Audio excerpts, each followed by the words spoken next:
The wind came down from the peaks like a living thing, hungry and mean, tearing at anything fool enough to stand in its path. It howled through the pines, sent snow devils spinning across the rocky trail, and bit through wool like it was nothing. The kind of cold that didn't just chill. It warned. It promised. It killed. Silas Montgomery stood at the edge of the clearing, arms crossed, face carved from stone, watching the supply wagon lurch up the final stretch of mountain road. His breath plumed white in the thin air. His eyes, pale gray and hard as frozen creek water, tracked the wagon's progress with the same detachment he'd use watching a coyote sniff around his traps. He wasn't excited, wasn't nervous, wasn't anything. This was a transaction, nothing more. Behind him, the cabin sat low and solid against the mountainside. Rough-hewn logs chinked with moss and mud, a stone chimney leaking wood smoke into the brutal sky. It wasn't much, but it was built to last, built to endure, built by a man who understood that up here, weakness was a death sentence. Silas had been alone for 3 years. By choice. After Martha died giving birth to a son who didn't draw a single breath, he'd buried them both under the big pine and walked away from everything. Towns, people, the whole goddamn mess of human company. He'd come up here to disappear. And he had. But 3 years of solitude had taught him something he didn't want to admit. One man alone couldn't hold a mountain claim through winter. Not anymore. Not with his left shoulder still stiff from the bear that nearly took his arm last spring. Not with the wood that needed splitting, and the traps that needed running, and the snow that fell heavier every year. He needed help. He didn't need love, didn't want conversation, didn't require anything soft or kind or remotely human. He needed someone who could work. Someone strong enough to haul water when the creek froze, skilled enough to dress a deer, stubborn enough to survive when the snowdrifts climbed past the windows and the wolves got bold. So he'd done what he swore he'd never do. He'd written to one of those agencies back east, paid the fee, stated his terms clearly. Strong woman wanted, frontier experience required, no illusions about romance. This is work, not marriage. Respond only if capable.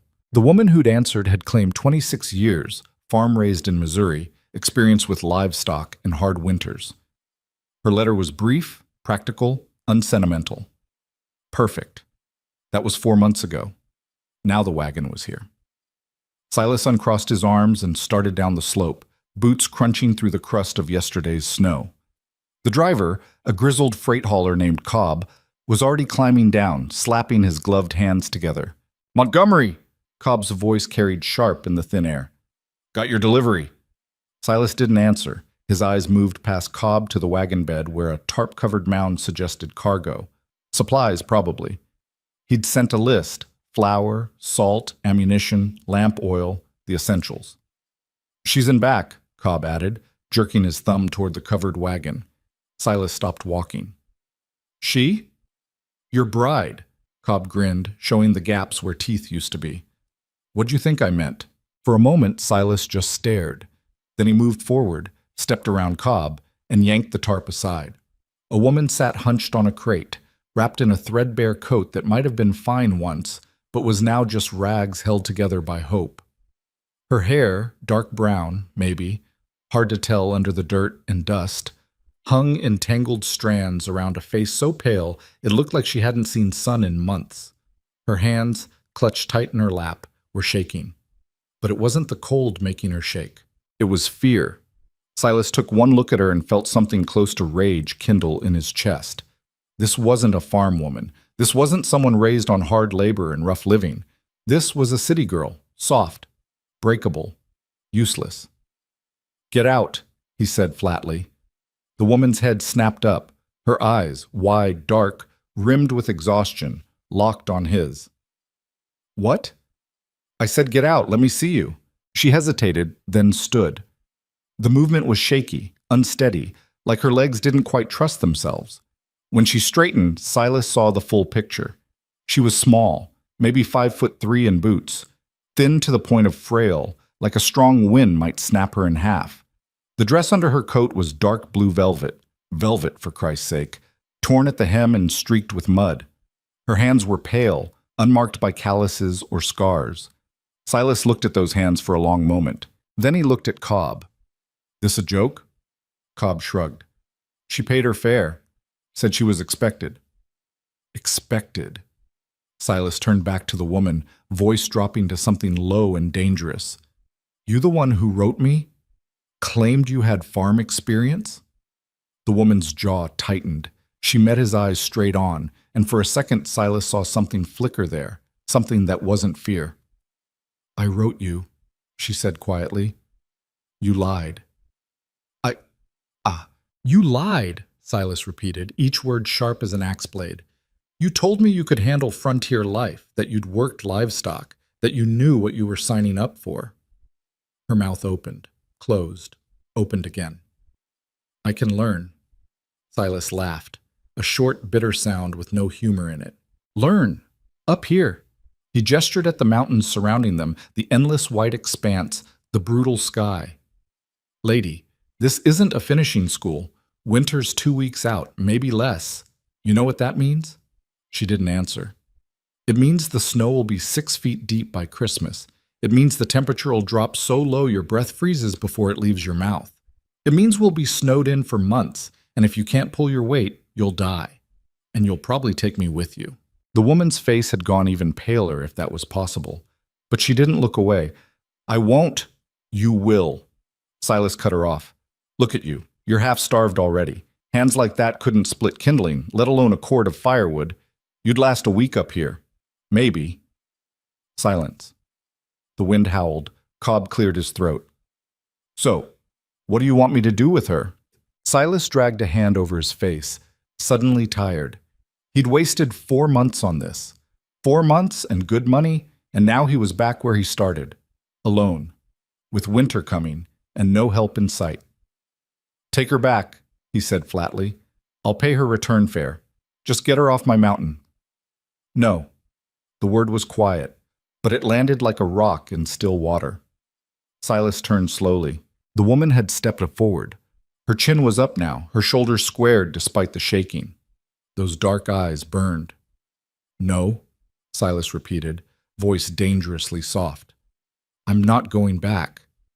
You don't have a choice. Yes, I do. Her voice was stronger now, gaining heat. We had an agreement. You paid my way here.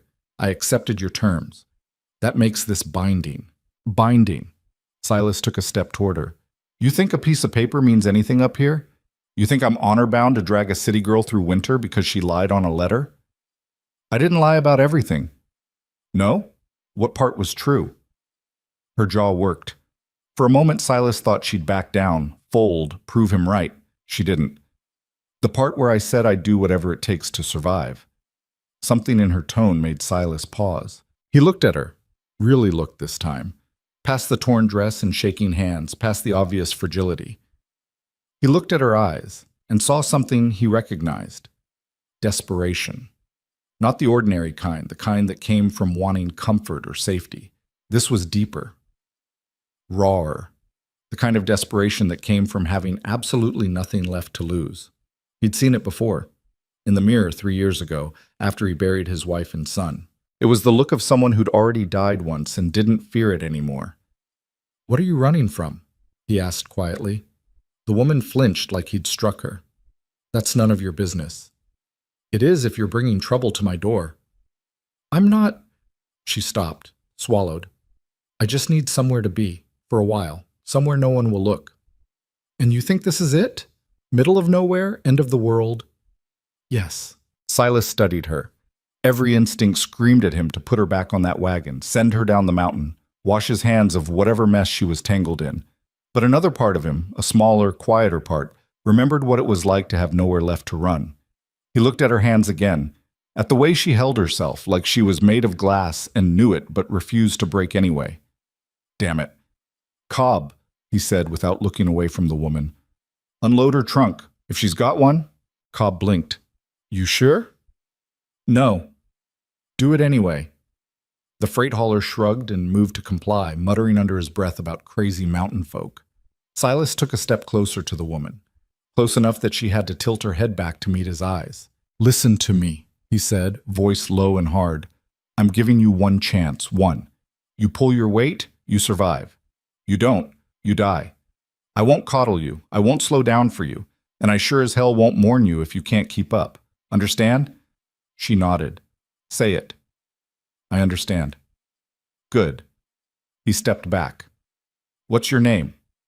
Emily. Emily what? A hesitation, brief but noticeable. Just Emily. Silas's eyes narrowed, but he didn't push. Not yet. Fine. Just Emily. Welcome to hell, Uteking. The cabin was worse than Emily had imagined. She'd tried to prepare herself on the long journey up, told herself it would be rough, primitive, nothing like the townhouse she'd grown up in or even the boarding house she'd fled from. But standing in the single room that made up Silas Montgomery's entire world, she felt her carefully constructed courage waver. One room, maybe 20 feet across. A stone fireplace dominated one wall, a narrow bed frame with a thin mattress, another. A rough-hewn table, 2 chairs, shelves holding tin plates and cups, a trunk in the corner, a rifle mounted above the door. That was it. No privacy, no comfort, no softness anywhere.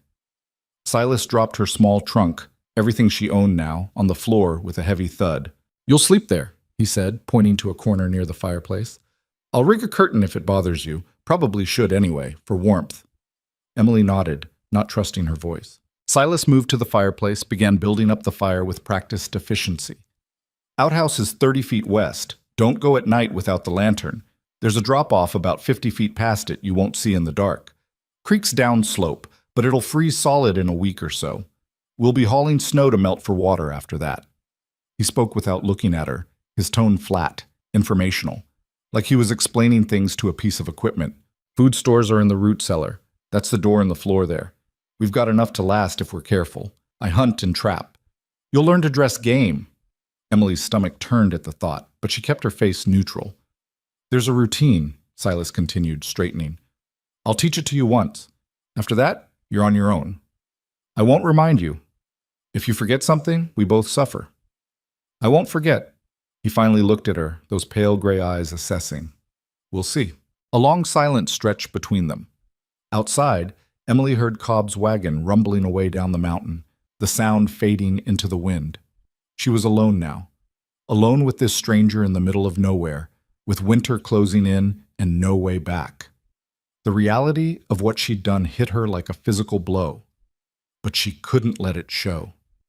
Couldn't let him see the panic clawing at her chest. Is there anything you need me to do? Now? Silas studied her for a moment longer, then gestured to a bucket by the door. Water. Fill it from the creek.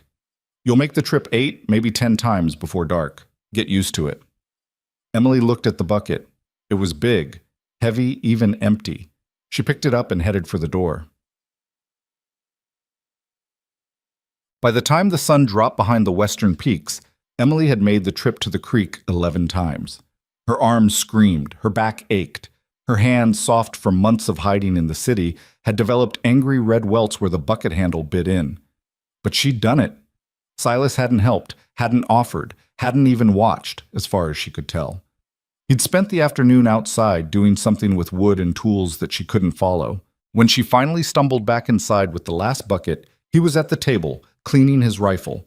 He glanced up, eyes flicking to the bucket, then to her face. Good, was all he said. Emily set the bucket down, her hands shaking so badly she nearly dropped it. She wanted to collapse, wanted to cry, wanted to demand he tell her this was all a mistake, that she could rest now, that she'd earned something other than a single word of acknowledgement. Instead, she straightened her spine. What else? Silas's hands paused on the rifle. He looked at her with something that might have been surprise. Nothing tonight.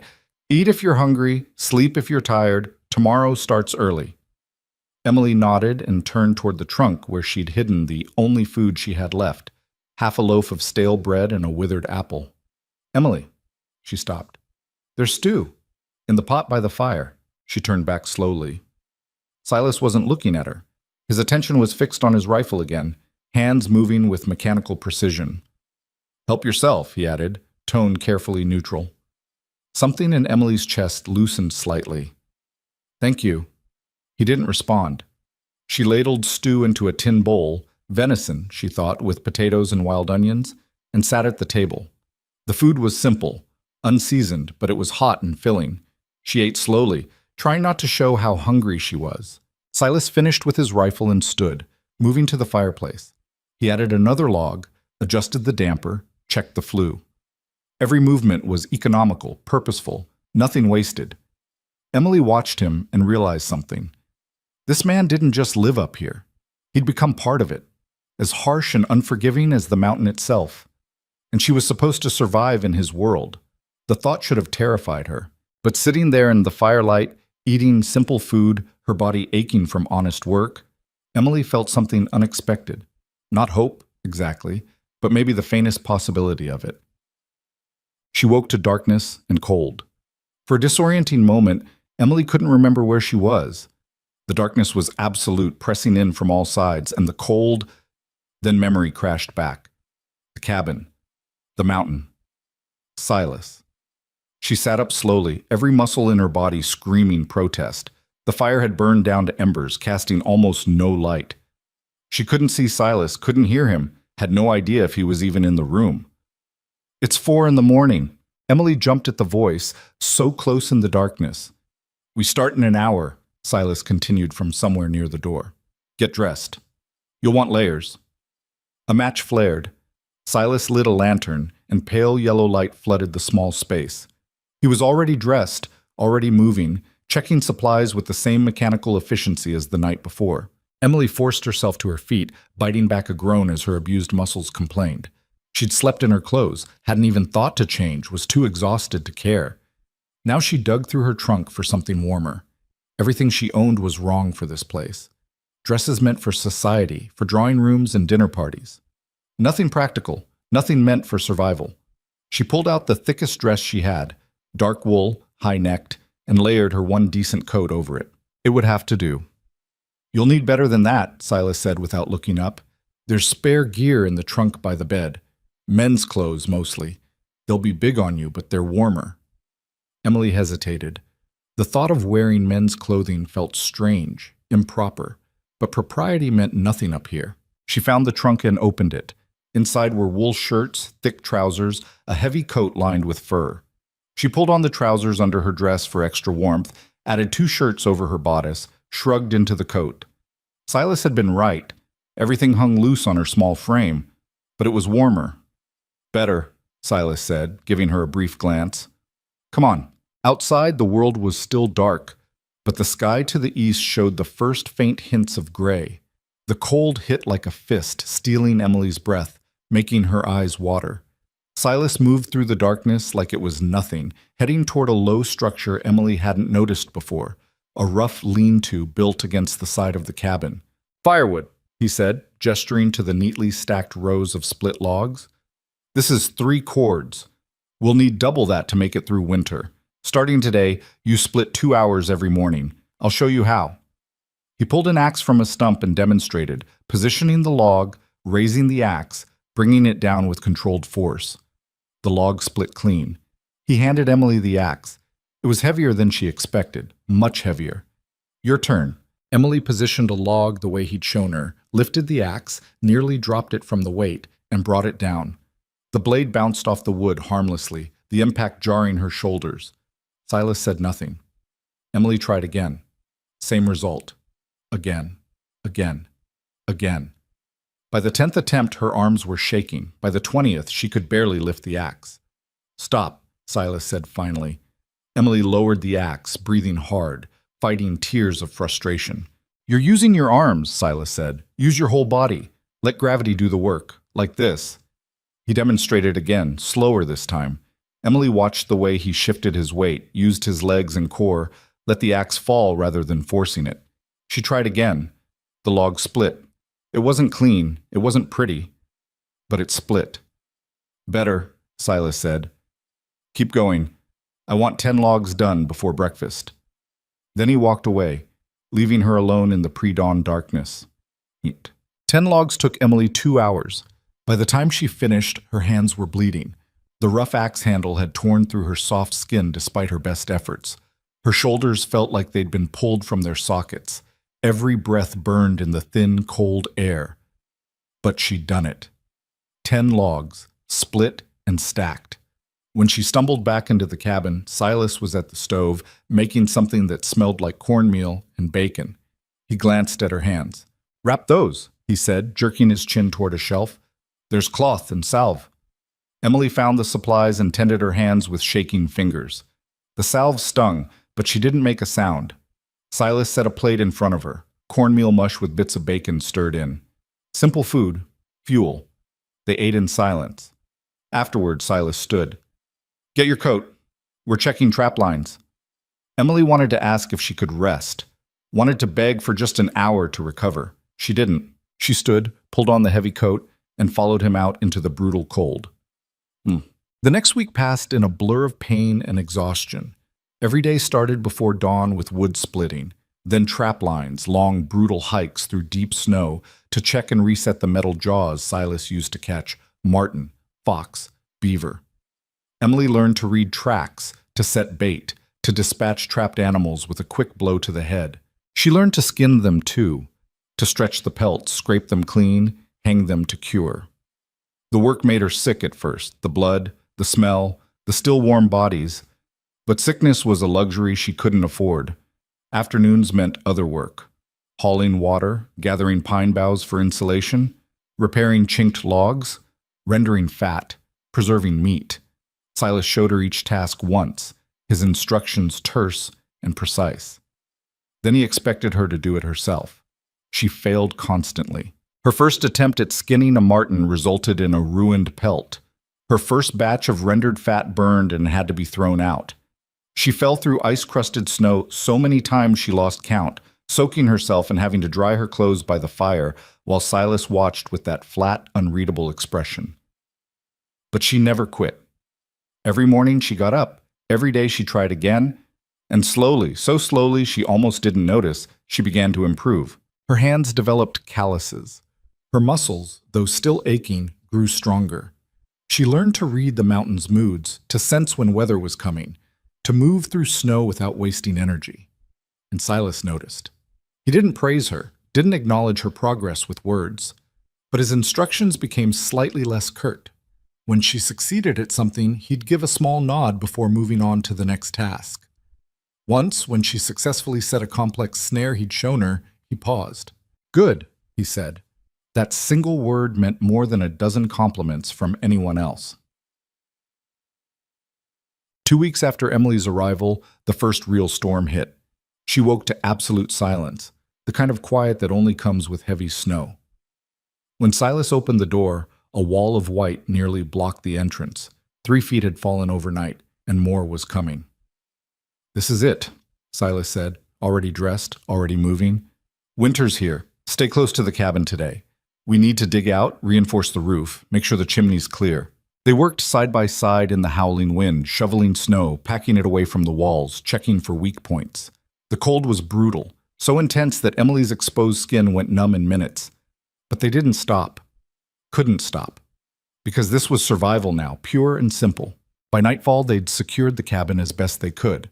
Silas had shown Emily where the emergency supplies were kept. The rope tied to the door that led to the outhouse in case of whiteout conditions, the backup firewood stored under the floorboards, the extra blankets and cold weather gear. "If something happens to me," he said matter-of-factly, "you'll need to know this." Emily stared at him. "What do you mean, if something happens?" "Well, I could break a leg, could get caught in a slide, could run into a bear that doesn't want to hibernate yet." He spoke like he was listing items on a shopping list. "Up here, anything can happen. You need to be able to survive alone if it does." The thought terrified her more than she wanted to admit, but she nodded. "Show me everything." So he did. Over the next few hours, as snow piled higher outside and wind rattled the shutters, Silas taught Emily every survival skill he knew. How to start a fire with damp wood, how to melt snow for water efficiently, how to ration food, how to signal for help if rescue was even possible. Emily absorbed it all, committing every detail to memory. Because somewhere along the way, something had changed.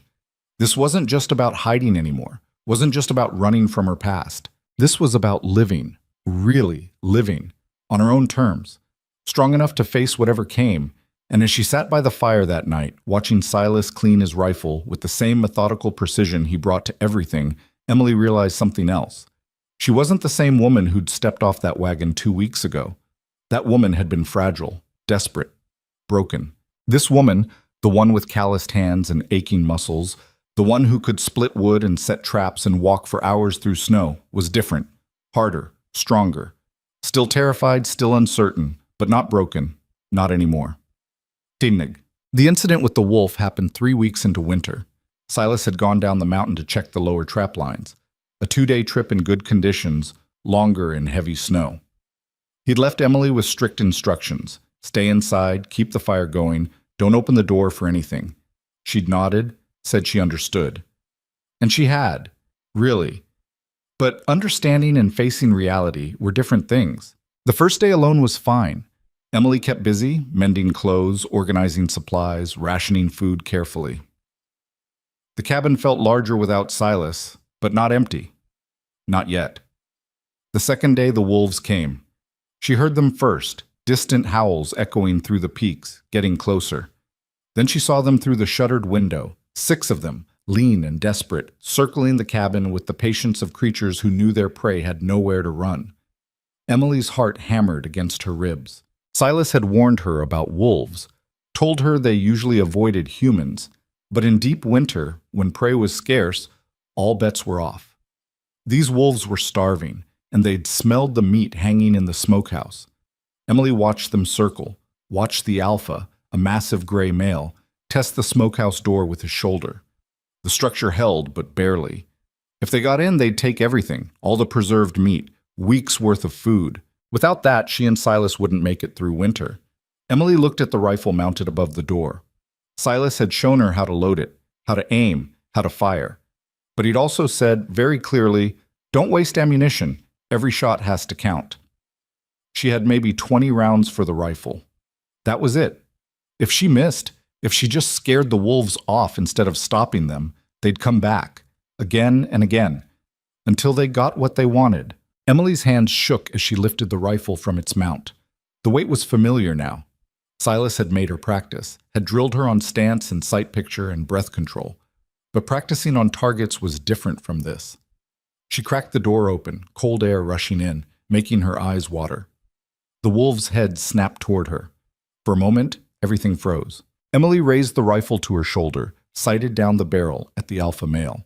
He was maybe 40 feet away, close enough that she could see his ribs showing through his thick winter coat, see the hunger in his yellow eyes. He took a step toward her. Emily's finger found the trigger. She thought about everything Silas had taught her. Breathe, steady, squeeze, don't pull. The rifle kicked hard against her shoulder. The alpha went down. For a heartbeat, nothing happened. The pack stared at their fallen leader, confused. Then they scattered, disappearing into the trees in a gray blur.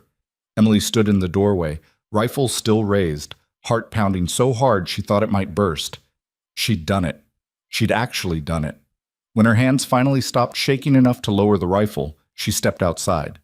The wolf lay in the snow, dead. A clean shot through the chest.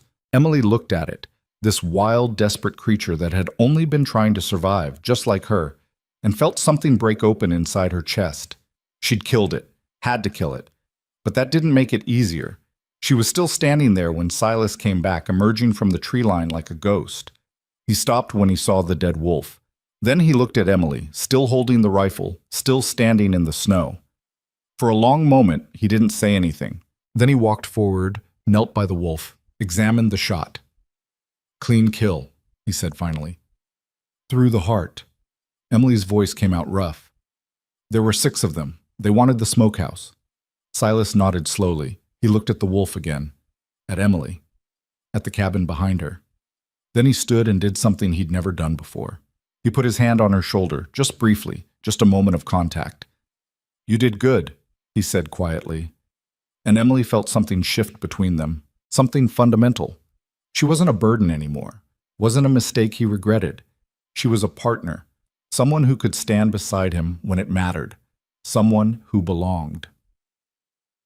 That night, they ate in silence by the fire.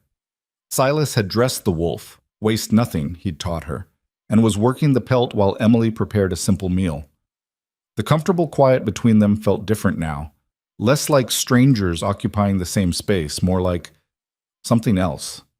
Something Emily didn't have words for yet. You were scared, Silas said suddenly. It wasn't a question. Emily glanced at him. Yes. But you did it anyway. I had to.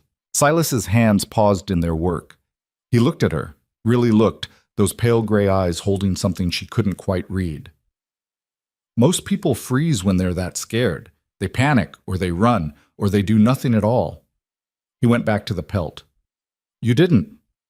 I didn't have a choice. There's always a choice. You made the right one. Emily set down the pot she was holding. You're surprised. A little. You thought I'd fail. I thought you'd quit. He stretched the pelt, checking for flaws. There's a difference. And now? Silas was quiet for a long moment. Now I think, he said slowly, that maybe I was wrong about you. It was the closest thing to an apology Emily had ever heard from him. She didn't need more. They finished the evening in that same quiet, but it felt warmer somehow, less lonely. And when Emily finally lay down to sleep that night, wrapped in heavy blankets near the fire, she realized something. For the first time since leaving the city, since running from everything that wanted to destroy her, she felt safe. Not because the mountain was kind, it wasn't. Not because the danger had passed, it hadn't. But because she'd proven, to Silas, and more importantly to herself, that she could survive this. Whatever came next, she could face it. And maybe, just maybe, she wasn't alone in the fight anymore.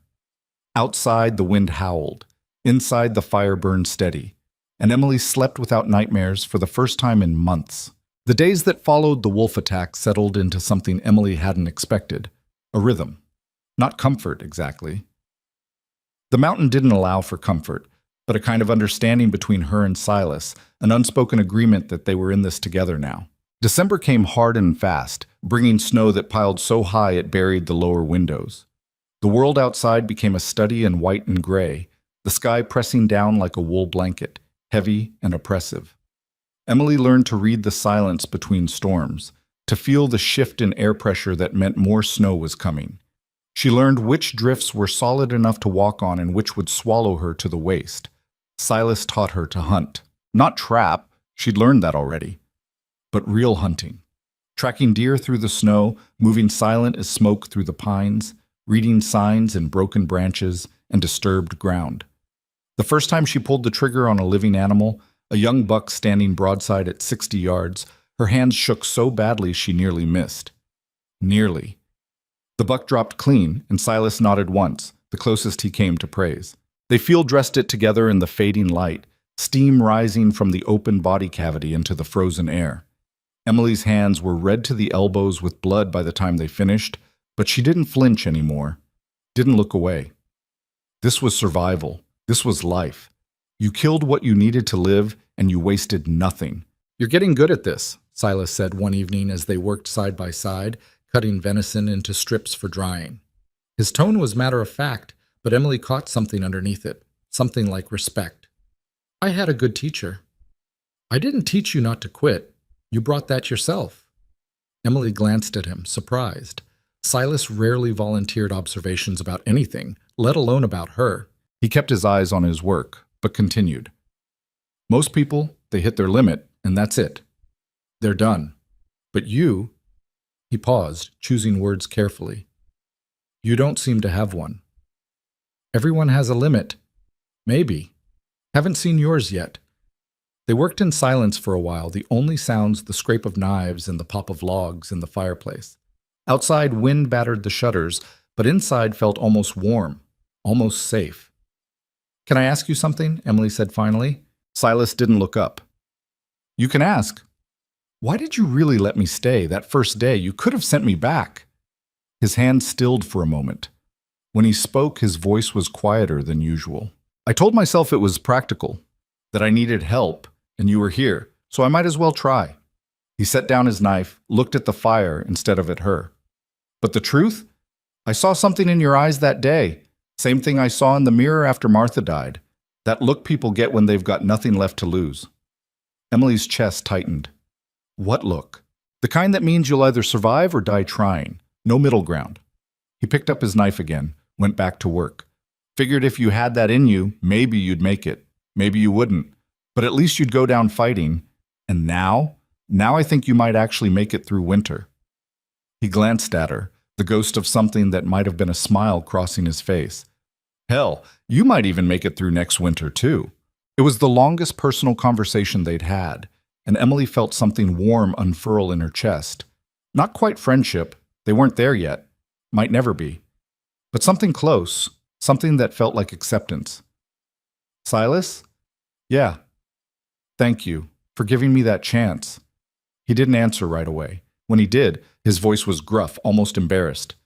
"Don't thank me yet. Winter's just getting started." But Emily saw the way his shoulders relaxed slightly, saw the tension ease from his jaw, and she understood that in his own way, he was saying, "You're welcome." The next morning brought a break in the weather. The sky cleared to a brutal crystalline blue, and the temperature dropped so low that breathing hurt. Silas woke her before dawn. "Get dressed. We're going down to the lower cabin." Emily sat up, confused.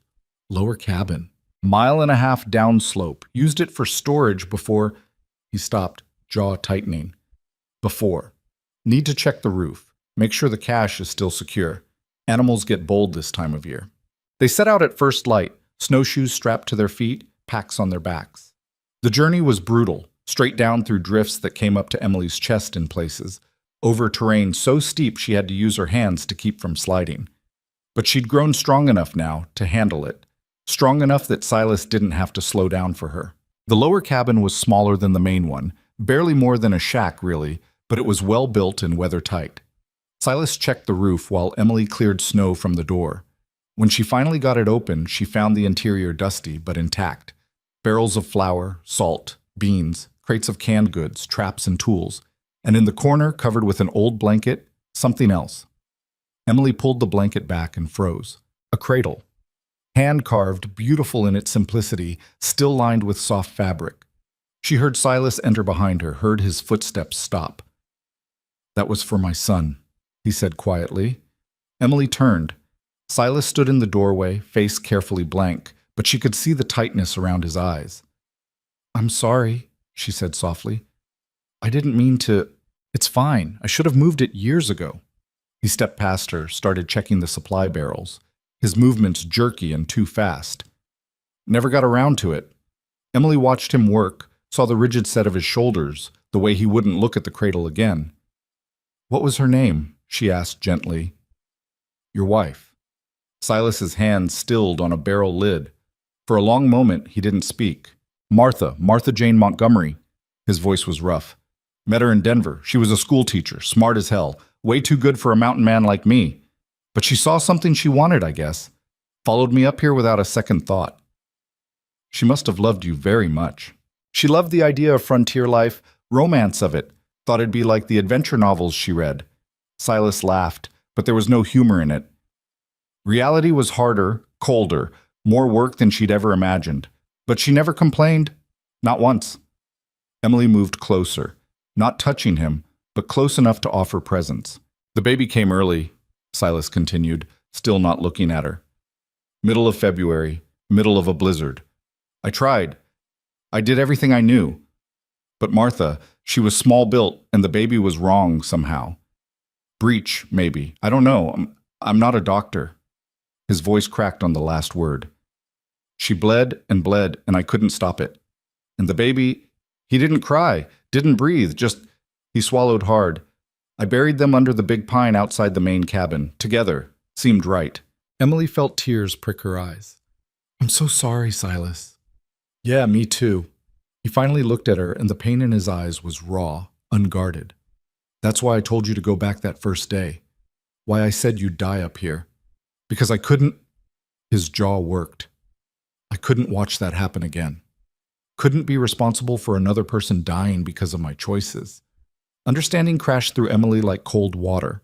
All his harshness, all his pushing, all the impossible standards he'd held her to. It hadn't been cruelty. It had been fear. Fear that she'd die like Martha had, and he'd carry that weight forever. "But I didn't die," Emily said softly. "No, you didn't." Something shifted in his expression.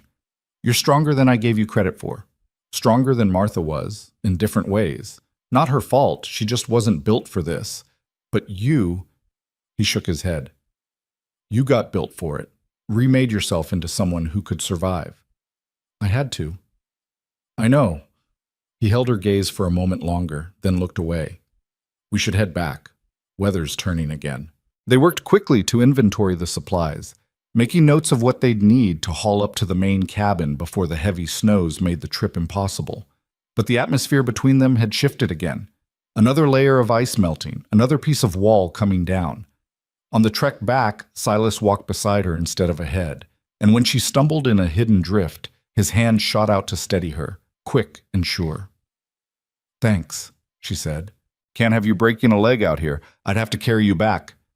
But his hand lingered on her arm a moment longer than necessary before he pulled away. That night, as they ate dinner by the fire, Emily found herself studying him, really looking at him for the first time without the filter of fear or exhaustion or desperation. He was handsome in a harsh way, all angles and hard edges, like the mountain had carved him from granite. His hair was dark brown, shot through with gray at the temples, though he couldn't be more than 35. His hands were scarred and calloused, the hands of a man who'd worked hard his entire life. But it was his eyes that caught her, those pale gray eyes that had seemed so cold at first. She saw now that they weren't cold at all, just careful, guarded, the eyes of someone who'd lost too much and couldn't afford to risk more. You're staring, Silas said without looking up from his plate. Emily felt heat rise to her cheeks. Sorry, I was just thinking. About? About how much has changed since I got here. Now he did look up, one eyebrow raised slightly. For better or worse? Better, Emily said without hesitation. Definitely better. Something flickered across his face, surprise, maybe, or pleasure. He looked down quickly, but not before Emily saw the corners of his mouth quirk up. Don't let it go to your head, he muttered. Still got 4 months of winter left. But the gruffness was softer now, almost gentle. They fell into silence again, but it was comfortable, companionable, the kind of quiet that happens between people who don't need words to communicate. Later, as Emily lay in her bedroll near the fire, she heard Silas moving around the cabin, banking the fire, checking the window latches. His nightly routine performed with the same careful precision he brought to everything. Emily? She opened her eyes. Silas stood by the fire, silhouetted in the firelight. Yeah? That thing you're running from, the reason you came up here. He paused. It going to find you eventually? Emily's heart stuttered. She'd known this question would come eventually, had dreaded it. I don't know, she said honestly. Maybe. Probably. Is it the kind of thing that'll bring trouble to this mountain? It might. Silas was quiet for a long moment. Then he nodded slowly. All right. When it comes, if it comes, we'll deal with it. We? You think I'm letting someone chase you off my mountain after all the work I put into training you? There was the faintest hint of dry humor in his voice. You're too useful now. Be a waste. Emily felt something tight in her chest loosen. Silas. Get some sleep, Emily. We've got early morning tomorrow. He turned away, moved to his own bed on the far side of the cabin. But Emily saw the tension in his shoulders, saw the way his hand rested near the rifle he kept by his bedside. He meant it. When trouble came, and they both knew it would, he'd stand with her. The thought should have terrified her, should have made her guilty for dragging him into her mess. Instead, it made her feel something she hadn't felt in a very long time. Protected. Winter deepened. Christmas came and went unmarked except for a slightly larger dinner, roasted duck that Silas had shot, with precious potatoes fried in rendered fat. They didn't exchange gifts, didn't speak of the holiday. But there was something almost festive about the meal, about the way they sat across from each other and ate slowly, savoring every bite. My mother used to make duck for Christmas, Emily said suddenly, the words escaping before she could stop them. Silas looked up. Yeah, every year. She'd stuff it with apples and sage, roast it until the skin was crispy. My father would carve it, and we'd all sit around the big dining table in our best clothes. Emily smiled at the memory. I hated those dinners when I was young, too formal, too stuffy. Now I'd give anything for one more. What happened to them, your parents? Emily's smile faded. Cholera. 5 years ago. It swept through Philadelphia that summer, took half the city. They were gone in a week. That's when you went to live with. Silas stopped, realizing he was probing. But Emily found she didn't mind, not with him. My uncle, my father's brother. He took me in, managed my inheritance until I came of age. Her voice went flat. Or that's what he was supposed to do. Silas waited, not pushing. He gambled it away. All of it.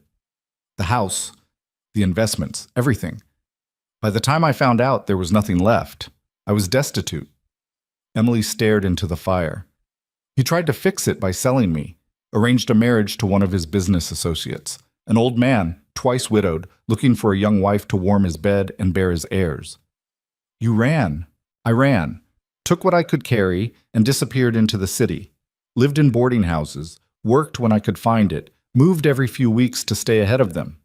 She looked at Silas. My uncle couldn't let it go. I was supposed to solve his problems, you see. My marriage would have cleared his debts, given him connections. Without me, he was ruined. So he's looking for you. He hired men. Detectives, bounty hunters. I don't know what to call them. They're not lawmen. My uncle couldn't involve the law because then people would know what he'd done.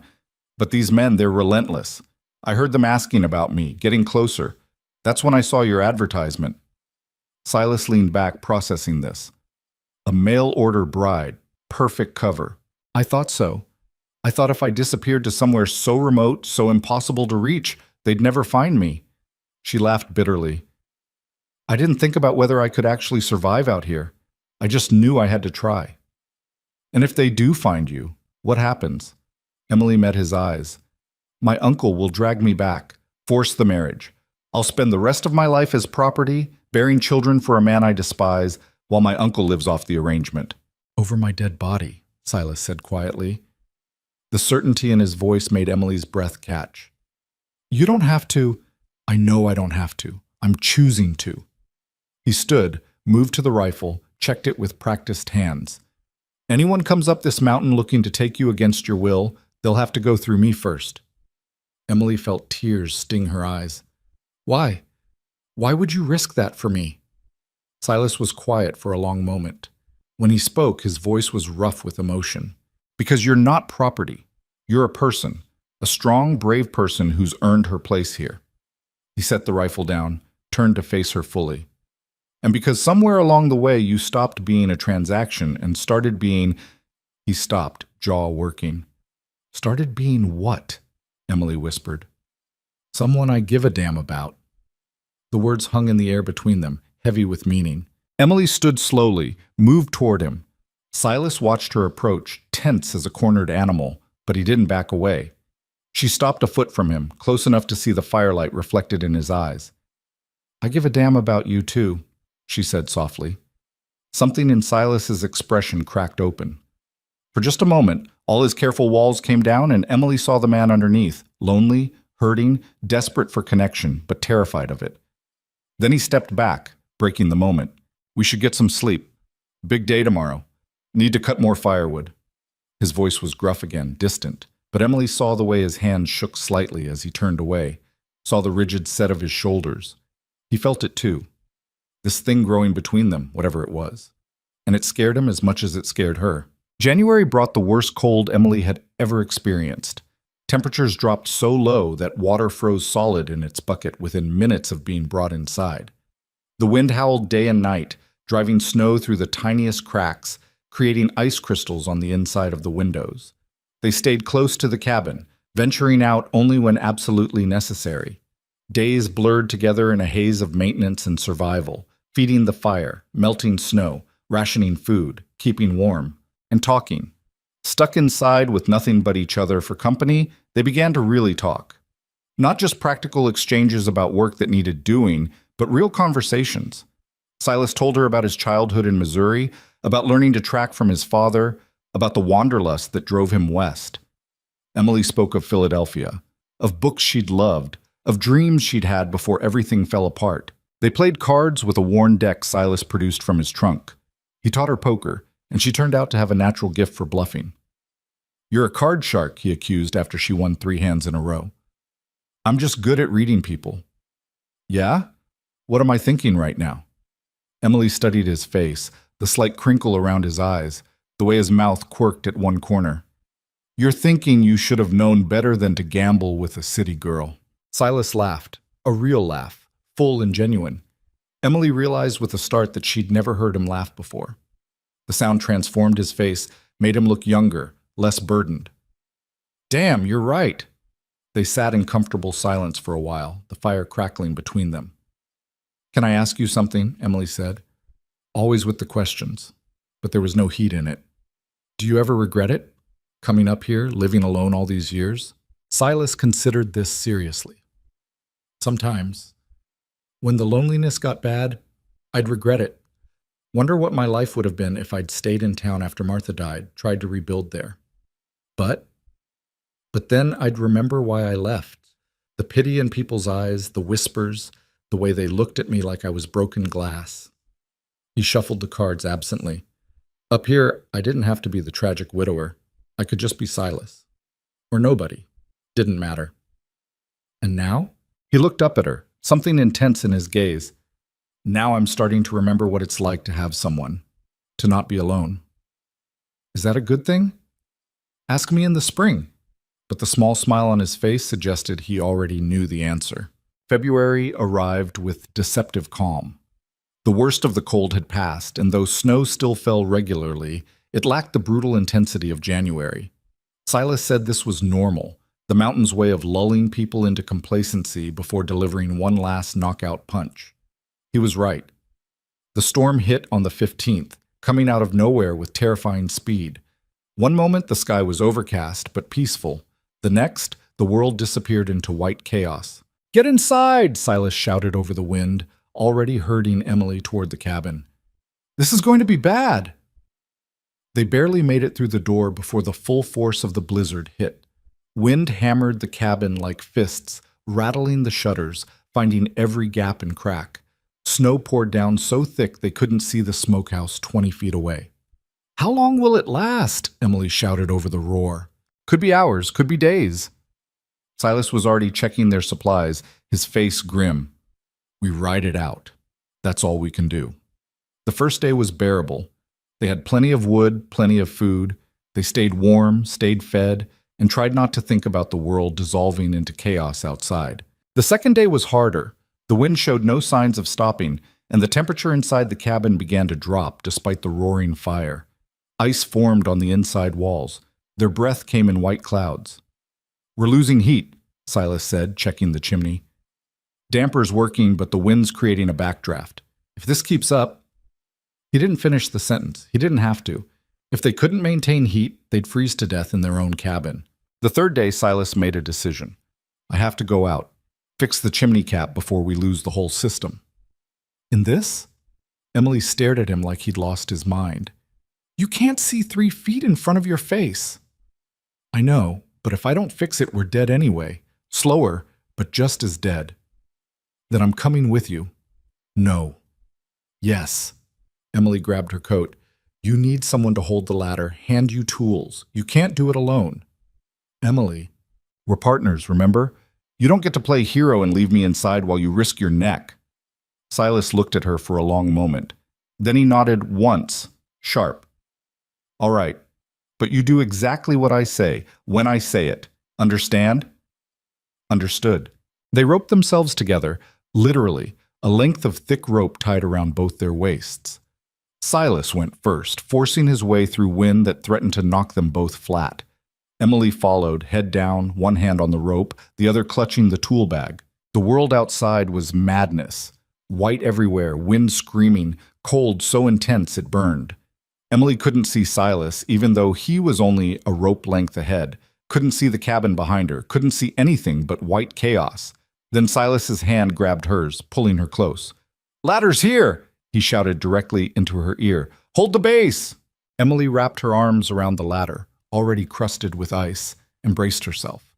She felt more than saw Silas climb, felt the ladder shake with each step. Minutes passed, or maybe hours. Time lost meaning in the screaming white. Then Silas was climbing down, moving fast. His face when he reached her was pale, lips blue with cold. "Done! Go!" They stumbled back toward the cabin, following the rope like a lifeline. Emily's legs were numb. Her face felt frozen, and she couldn't feel her fingers anymore. But they made it. Silas shoved her inside, slammed the door, and immediately they both collapsed by the fire. For several minutes, neither could speak. They just sat there, shaking, waiting for feeling to return to frozen limbs. That, Silas finally gasped out, was the stupidest thing I've ever done. We're alive, though. Barely. But he was looking at her with something like awe.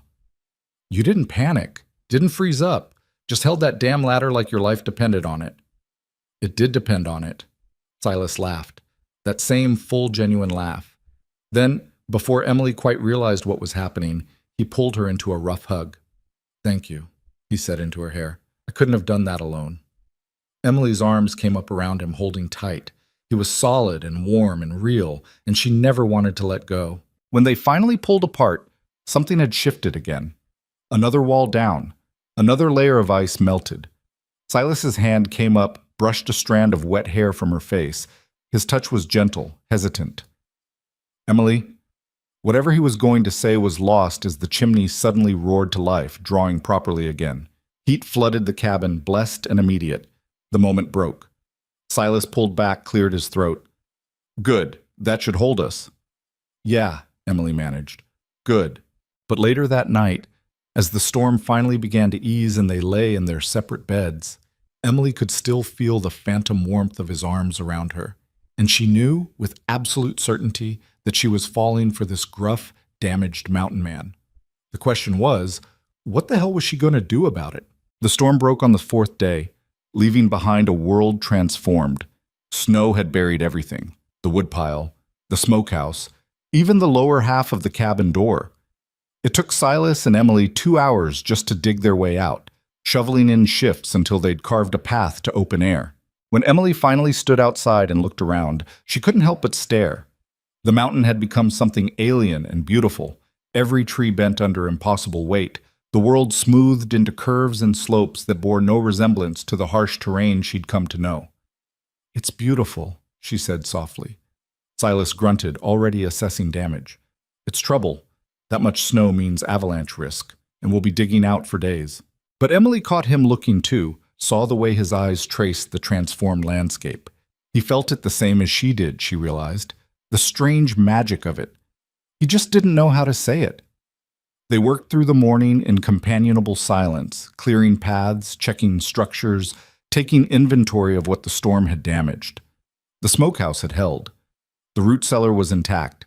They'd lost some shingles off the main cabin roof, but nothing catastrophic. We got lucky, Silas said over a lunch of dried meat and hard biscuits. Could have been a lot worse. Emily nodded, but her mind was elsewhere. The way he'd held her during the storm kept replaying in her head. The feel of his arms, the rough tenderness of it, the almost words he'd started to say before the chimney interrupted.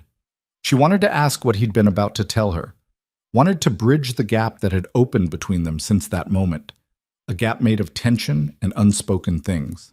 But she didn't know how, didn't know if she even should. The afternoon brought unexpected visitors. Emily heard them first, the distant sound of bells, metal jingling against metal. She looked up from the firewood she was stacking, confused. Silas, do you hear? He was already moving, hand going to the rifle he'd leaned against the cabin wall. His face had gone hard, cautious. Get inside. What is it? Company. And up here, company usually means trouble. Emily's heart kicked into a faster rhythm, but she didn't argue. She slipped inside, watching through the shuttered window as Silas positioned himself in front of the cabin, rifle held loose but ready. The sound grew louder. Then figures emerged from the tree line, 2 men on horseback leading a pack mule loaded with gear. They wore heavy fur coats and wide-brimmed hats, their faces weathered and hard. Trappers, Emily thought, or prospectors. Men who knew the mountains. The lead rider raised a hand in greeting, stopping a respectful distance away.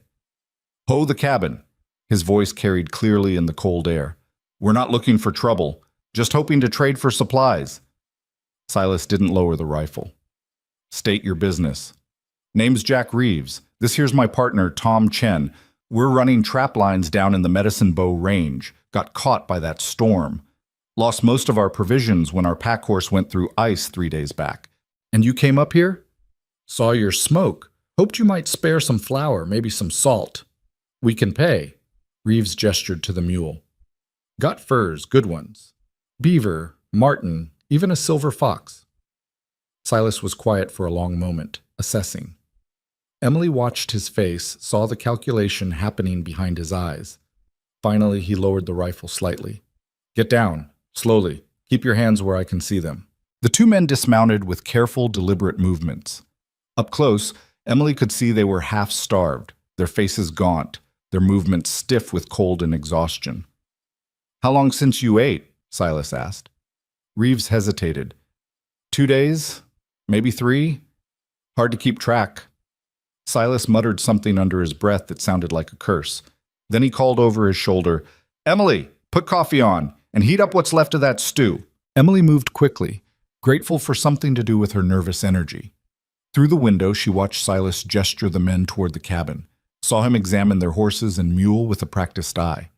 When they all came inside, the cabin suddenly felt very small. Reeves and Chen stood awkwardly near the door, taking in the space with the quick, assessing glances of men used to evaluating their surroundings. Their eyes lingered on Emily for a moment, surprised clearly to find a woman up here, but they were polite enough to look away quickly. Sit, Silas said, gesturing to the table. Food will be ready soon. The trappers sat with visible relief. Reeves pulled off his gloves, revealing fingers black with frostbite at the tips. That needs attention, Silas said flatly. Emily, get the medical kit. Over the next hour, they fed the trappers, treated their frostbite, and heard their story. They'd been working the lower ranges for 3 months, had decent success with their trap lines. Then the storm hit while they were crossing a frozen creek, the ice gave way, and they'd lost their pack horse and most of their supplies. We tried to make it back to town, Chen said quietly. He was younger than Reeves, maybe mid-20s, with a quiet intensity about him. But the snow was too deep. We would have died out there if we hadn't seen your smoke. You're a long way from the main trails, Silas observed. Yeah, well, sometimes the best trapping is where nobody else goes. Reeves met Silas's eyes. Like you, I'm guessing. A small smile quirked Silas's mouth. Something like that. They talked trapping for a while, techniques, best baits, which areas were played out and which still held promise. Emily listened, fascinated by this glimpse into Silas's world. She'd learned from him over the winter, but this was different. This was the language of men who lived and breathed the mountains, who understood them in ways she was only beginning to grasp. Eventually, the conversation turned to trade. Silas examined the furs they'd brought, running his hands over the pelts with an expert touch, checking for quality and condition. These are good, he admitted. Real good. What do you need? Flour, salt, coffee if you can spare it, some jerky or dried meat, enough to get us back to town. Silas calculated for a moment, then named a price in furs. Reeves winced but nodded. Fair enough. You got us over a barrel and you know it, but you're not gouging us. I appreciate that. No point in gouging, Silas said. Mountains are hard enough without men making it harder on each other. They completed the trade, the trappers packing their new supplies with obvious relief. As they prepared to leave, Reeves paused at the door. You two planning to stay up here through spring? He asked casually. Too casually. Silas's eyes narrowed. Why? No reason, just... Reeves exchanged a glance with Chen. We heard some talk in the last town we passed through. Men asking questions about a woman. Young, dark-haired, city-bred. Said she'd run off from family back east. Big reward for information about her whereabouts. Emily felt the blood drain from her face. Beside her, Silas had gone very still. That's so, he said flatly. Yeah, we didn't think much of it at the time. Lots of people come west to disappear. But then we get up here and find you've got a woman fitting that description. Reeves held up his hands quickly. Not saying it's her, not saying anything. Just thought you should know people are asking. How many men? Silas's voice had gone cold, dangerous. 3 that we saw. Hard-looking types. Not law, but not trappers either. The kind you hire when you want something done and don't care how. Chen spoke up for the first time in a while. They were offering good money for solid information, and they were heading this direction when we left. Emily's legs felt weak. She reached for the table to steady herself. Silas stepped forward, his presence suddenly intimidating. You tell them anything? No, Reeves said firmly. And we won't. You helped us when we needed it. I don't forget that kind of thing. But those men, they're not going to stop looking. And if they're systematic about it, asking at every cabin in camp, they'll get here eventually, Silas finished. Yeah. A heavy silence fell over the cabin. Finally, Silas nodded once. Appreciate the warning. Least we could do. Reeves pulled his gloves back on. You two watch yourselves. Men like that, they don't take no for an answer. After the trappers left, Emily and Silas stood in the cabin, not looking at each other. So, Silas said finally, they found you. Not yet, but they're close. Emily's voice shook despite her efforts to control it. I should go. Leave before they get here. I won't let them. You're not going anywhere. Silas, you don't understand. These men, they're not going to just ask politely and leave. They'll hurt you to get to me. I said you're not going anywhere. He turned to face her, and the intensity in his eyes took her breath away. You think I'm going to let you walk out of here to face those men alone? After everything? I can't ask you to fight my battles. You're not asking. I'm volunteering. He crossed the room, took her shoulders in his hands. Emily, listen to me. Those men come up this mountain, they're going to find a lot more than they bargained for. There are 3 of them. I don't care if there are 30. This is my mountain, my home. And you, he stopped, jaw working. You're under my protection now. That means something. Emily felt tears prick her eyes. Why? Why does it mean something? Silas's hands tightened on her shoulders. For a long moment, he just looked at her, something fierce and conflicted warring in his expression. Then he pulled her against him, wrapping his arms around her in an embrace that was equal parts protection and desperation. Because I can't lose you, he said roughly into her hair. I won't. Not like Martha. Not like... His voice cracked. Just not. Emily's arms came up around him, holding on tight. She could feel his heart hammering against her cheek, could feel the tremor running through his solid frame. I don't want to lose you either, she whispered. They stood like that for a long time, wrapped in each other, while outside the light began to fade and shadows crept across the snow. When they finally pulled apart, Silas's face was set with determination. All right, here's what we do. We prepare. Make this cabin defensible. Stock up on ammunition, set perimeter alerts. When they come, and they will come, we'll be ready. You really think we can fight them off? I think we're going to try. He moved to his trunk, started pulling out weapons and equipment. I've got the rifle, a shotgun, 2 pistols. You're a decent shot now. We'll set up positions, plan fields of fire.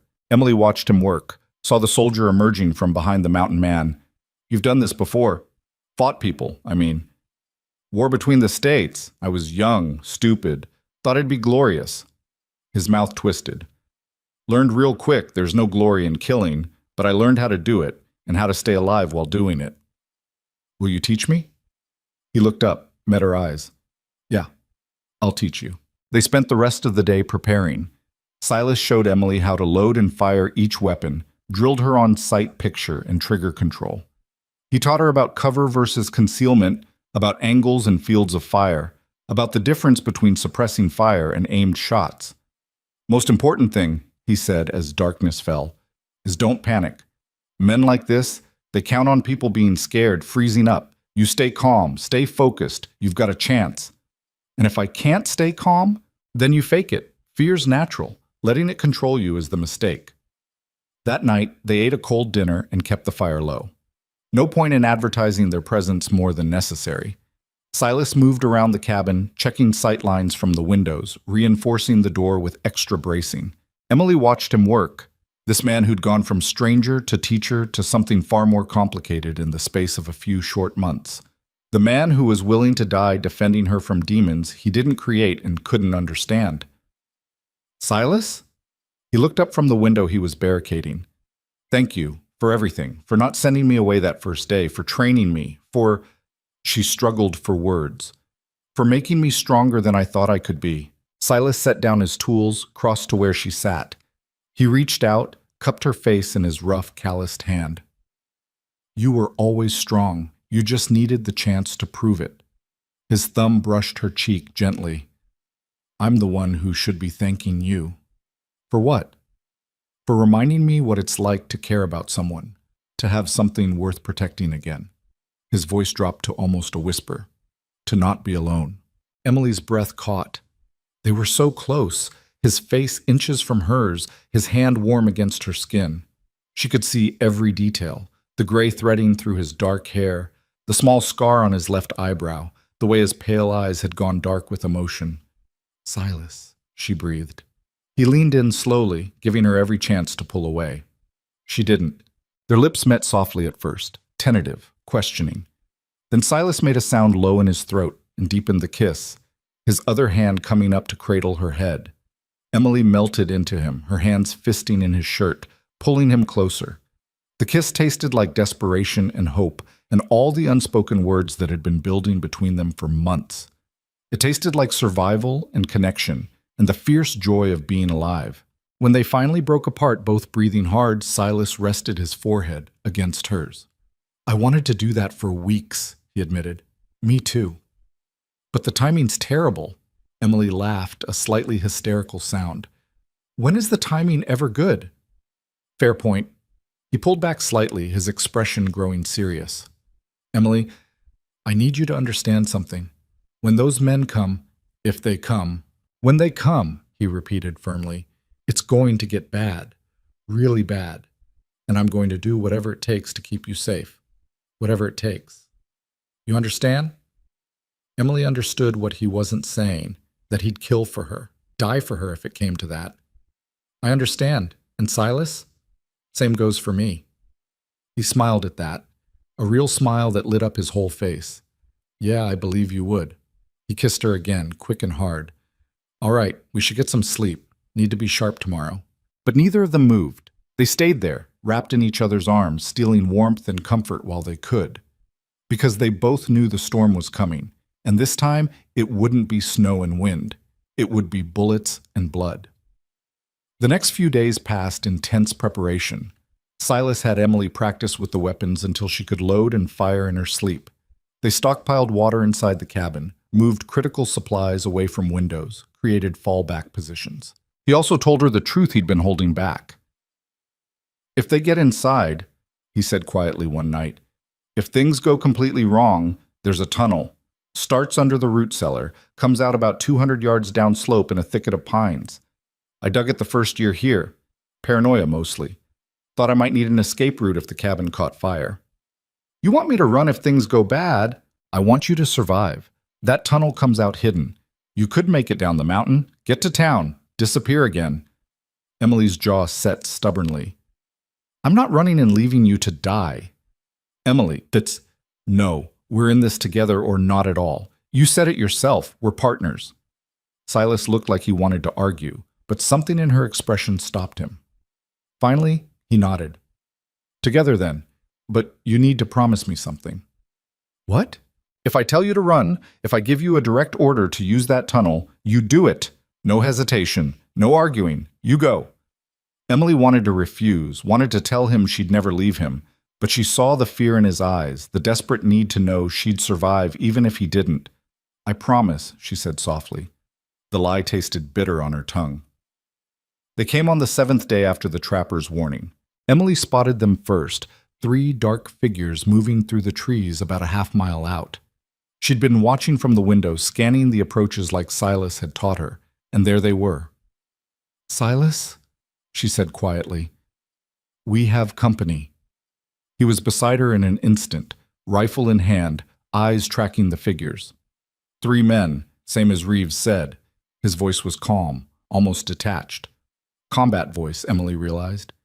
They're being cautious, circling, looking for the best approach. What do we do? We wait. Let them make the first move.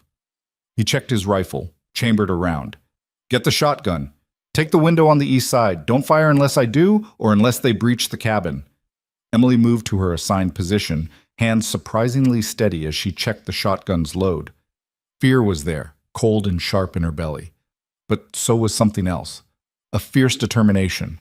A refusal to go down without a fight. She'd come too far. Survived too much. Changed too completely.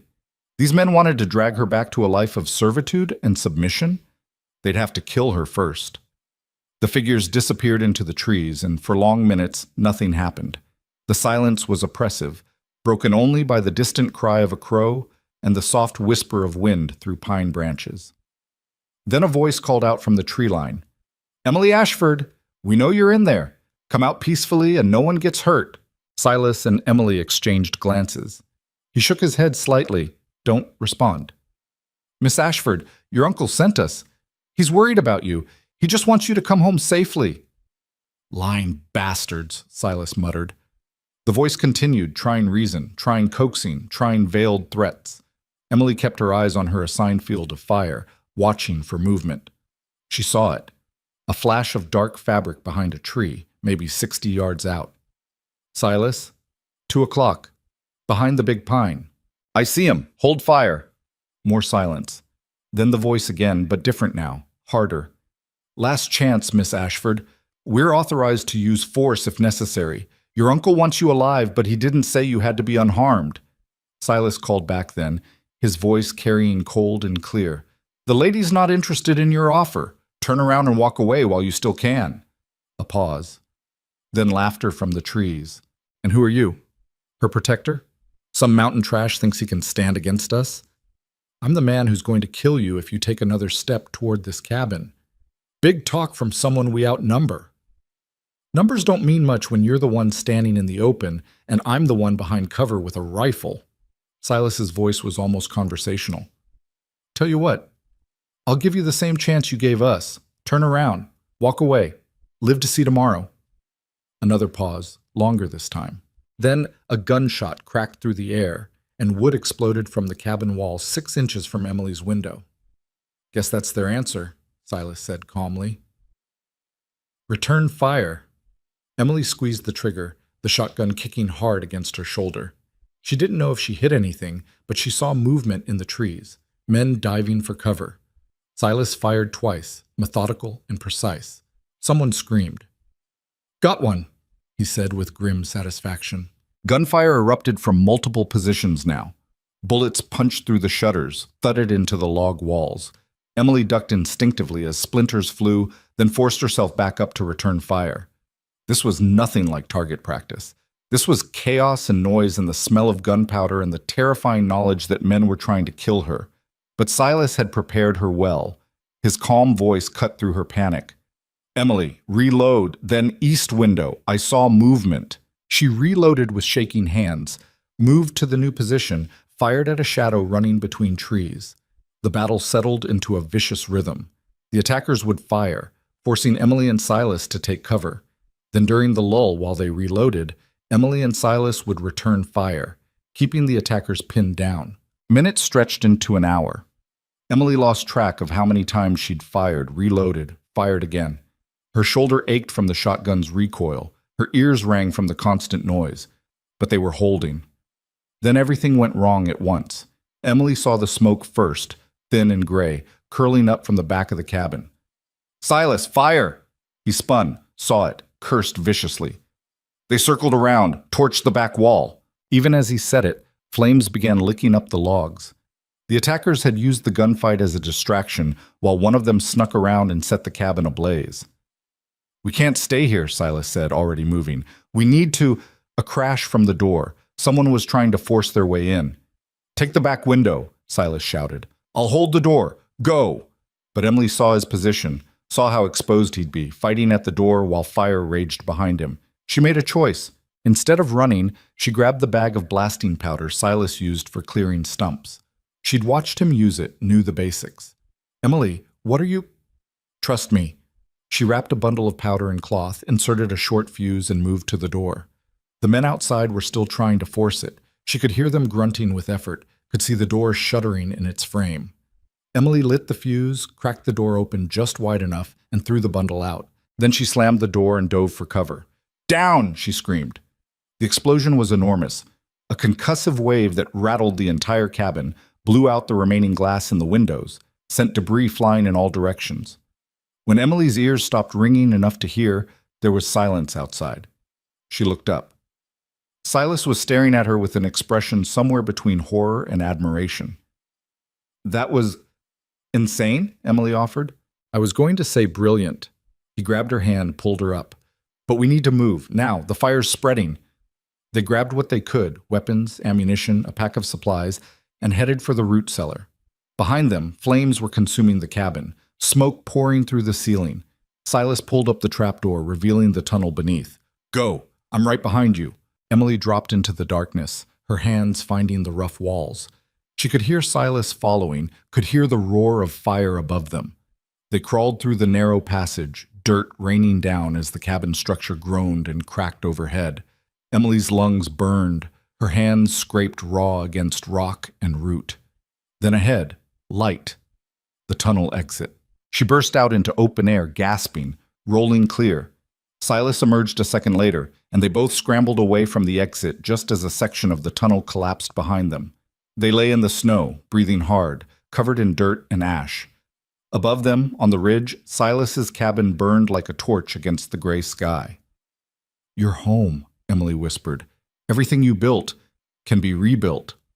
Silas sat up slowly, checking her for injuries with quick, efficient hands. You hurt? No. You? I'm fine. He looked back at the burning cabin, his expression unreadable. We need to keep moving. At least one of those men is still alive, maybe more. As if summoned by his words, a figure appeared at the tree line above them. One of the attackers, battered and bleeding but still armed. He raised his pistol. Silas was faster. His rifle came up, he fired, and the man dropped. For a moment, nothing moved. Then Silas lowered the rifle. That's all of them. You're sure? I'm sure. He stood, offered her his hand. Come on. We need to put distance between us and this place. They moved through the snow, heading down slope, leaving behind the burning cabin and the dead men and everything Silas had built over 3 lonely years.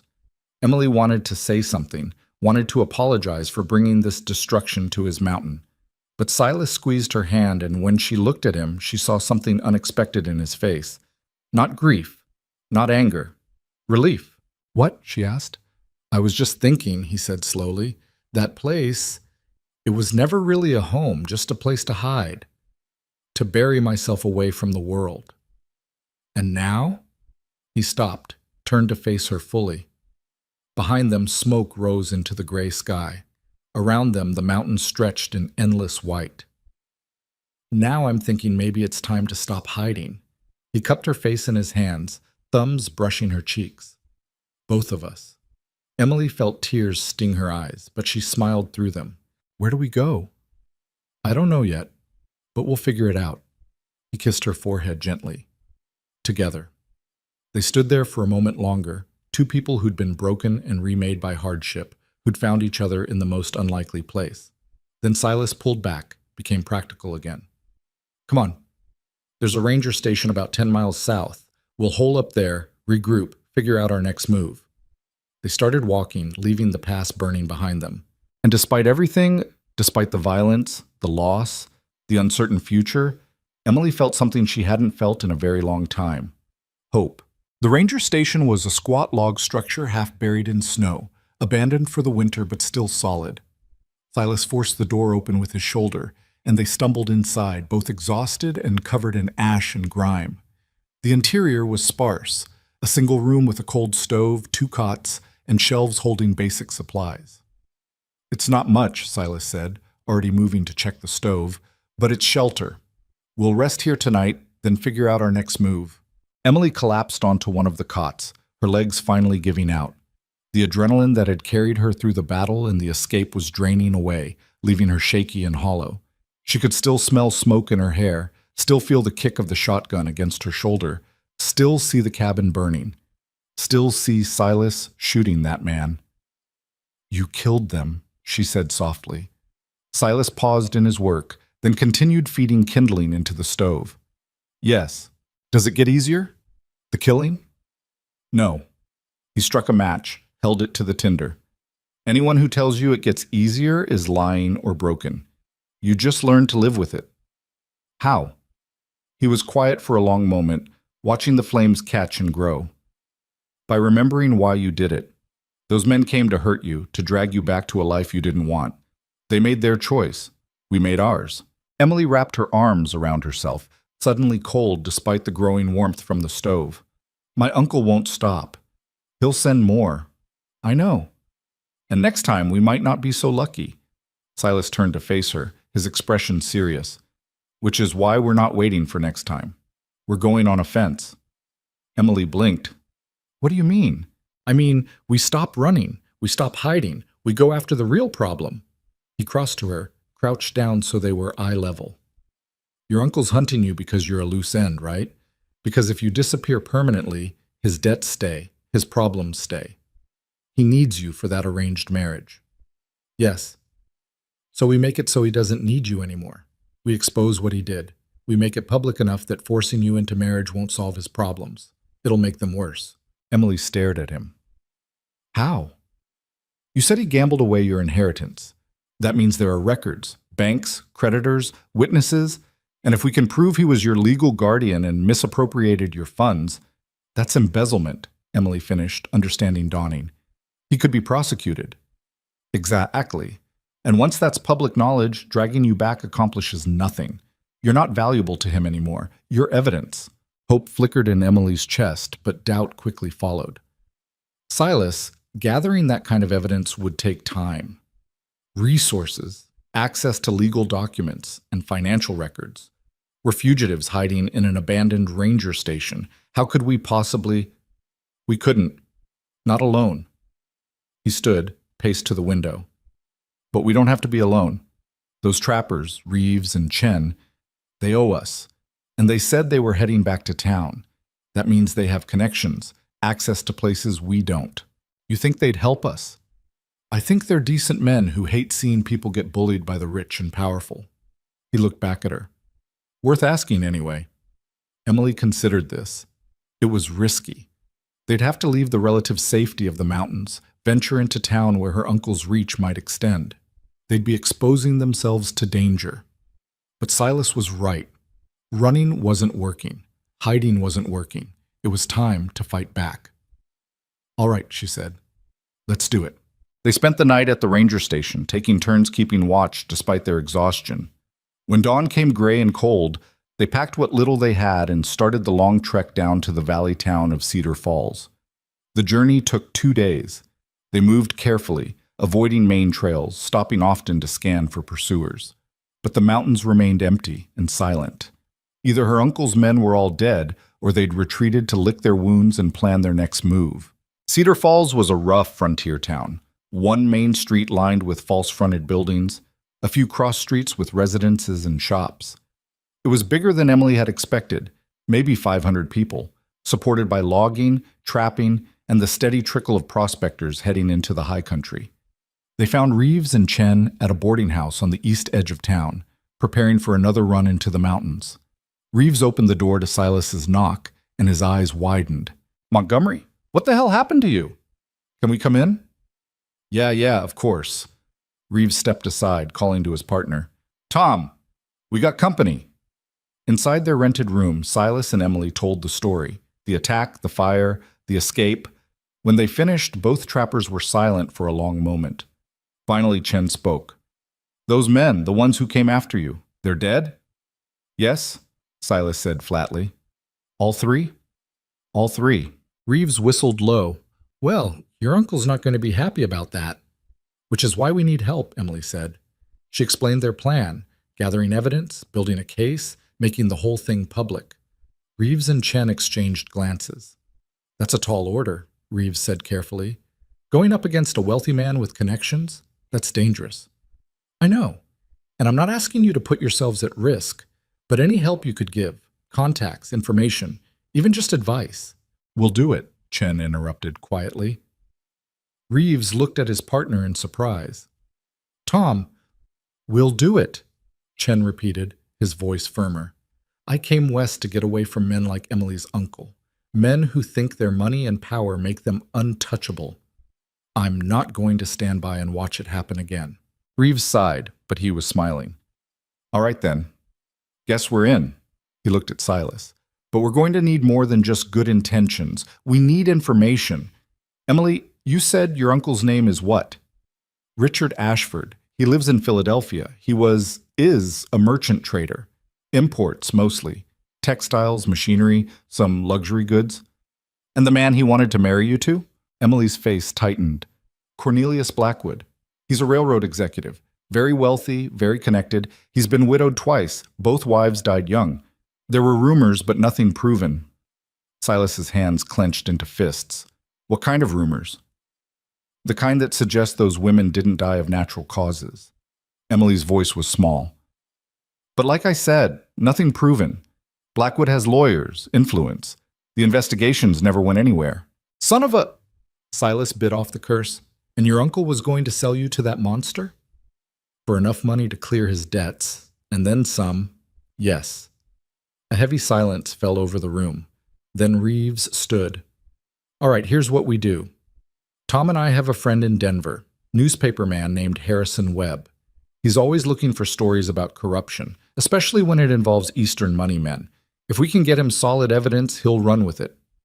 What kind of evidence? Emily asked. Financial records would be best.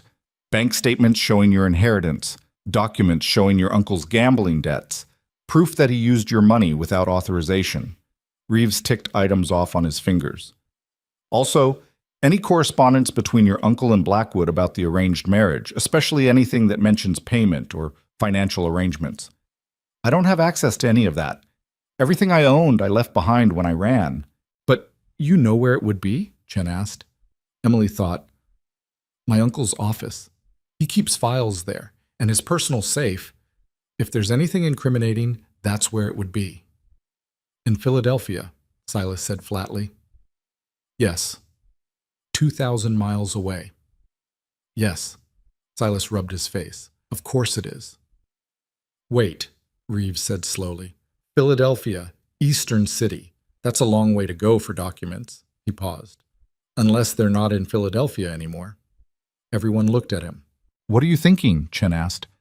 I'm thinking that if Ashford hired men to chase his niece all the way to Colorado, he's not sitting comfortably in Philadelphia anymore. He's desperate. Desperate men make mistakes. Reeves leaned forward. He might have come west himself to oversee the search. And if he did, he'd bring the important documents with him, Emily finished. He wouldn't leave evidence of his crimes unguarded while he traveled. Exactly. Silas straightened. So we find out if Ashford's in Colorado. If he is, we find out where he's staying. Then we break in and steal the evidence, Chen finished calmly. I was going to say acquire the evidence through alternative means, but yeah, basically. Emily felt her heart racing. It was crazy, reckless, dangerous. It might actually work. How do we find out if he's here? She asked. Leave that to me, Reeves said. I know people in Denver, hotel clerks, bartenders, folks who notice rich Easterners throwing money around. If Ashford's in Colorado, I'll find out. He was gone by noon, promising to send word as soon as he learned anything. That left Emily, Silas, and Chen at the boarding house waiting. The hours crawled by. Emily couldn't sit still, couldn't focus on anything. She paced the small room until Silas gently caught her arm. You're going to wear a hole in the floor. I can't stop thinking about it. What if he's not here? What if we came all this way for nothing? Then we figure out the next step. We don't give up. Chen, who'd been sitting quietly by the window, spoke up. Can I ask you something, Miss Emily? Of course, and please, just Emily. Emily, then. He hesitated. What you said about Blackwood, about his wives dying, do you really think he killed them? Emily met his eyes. I don't have proof, but I met him once, briefly.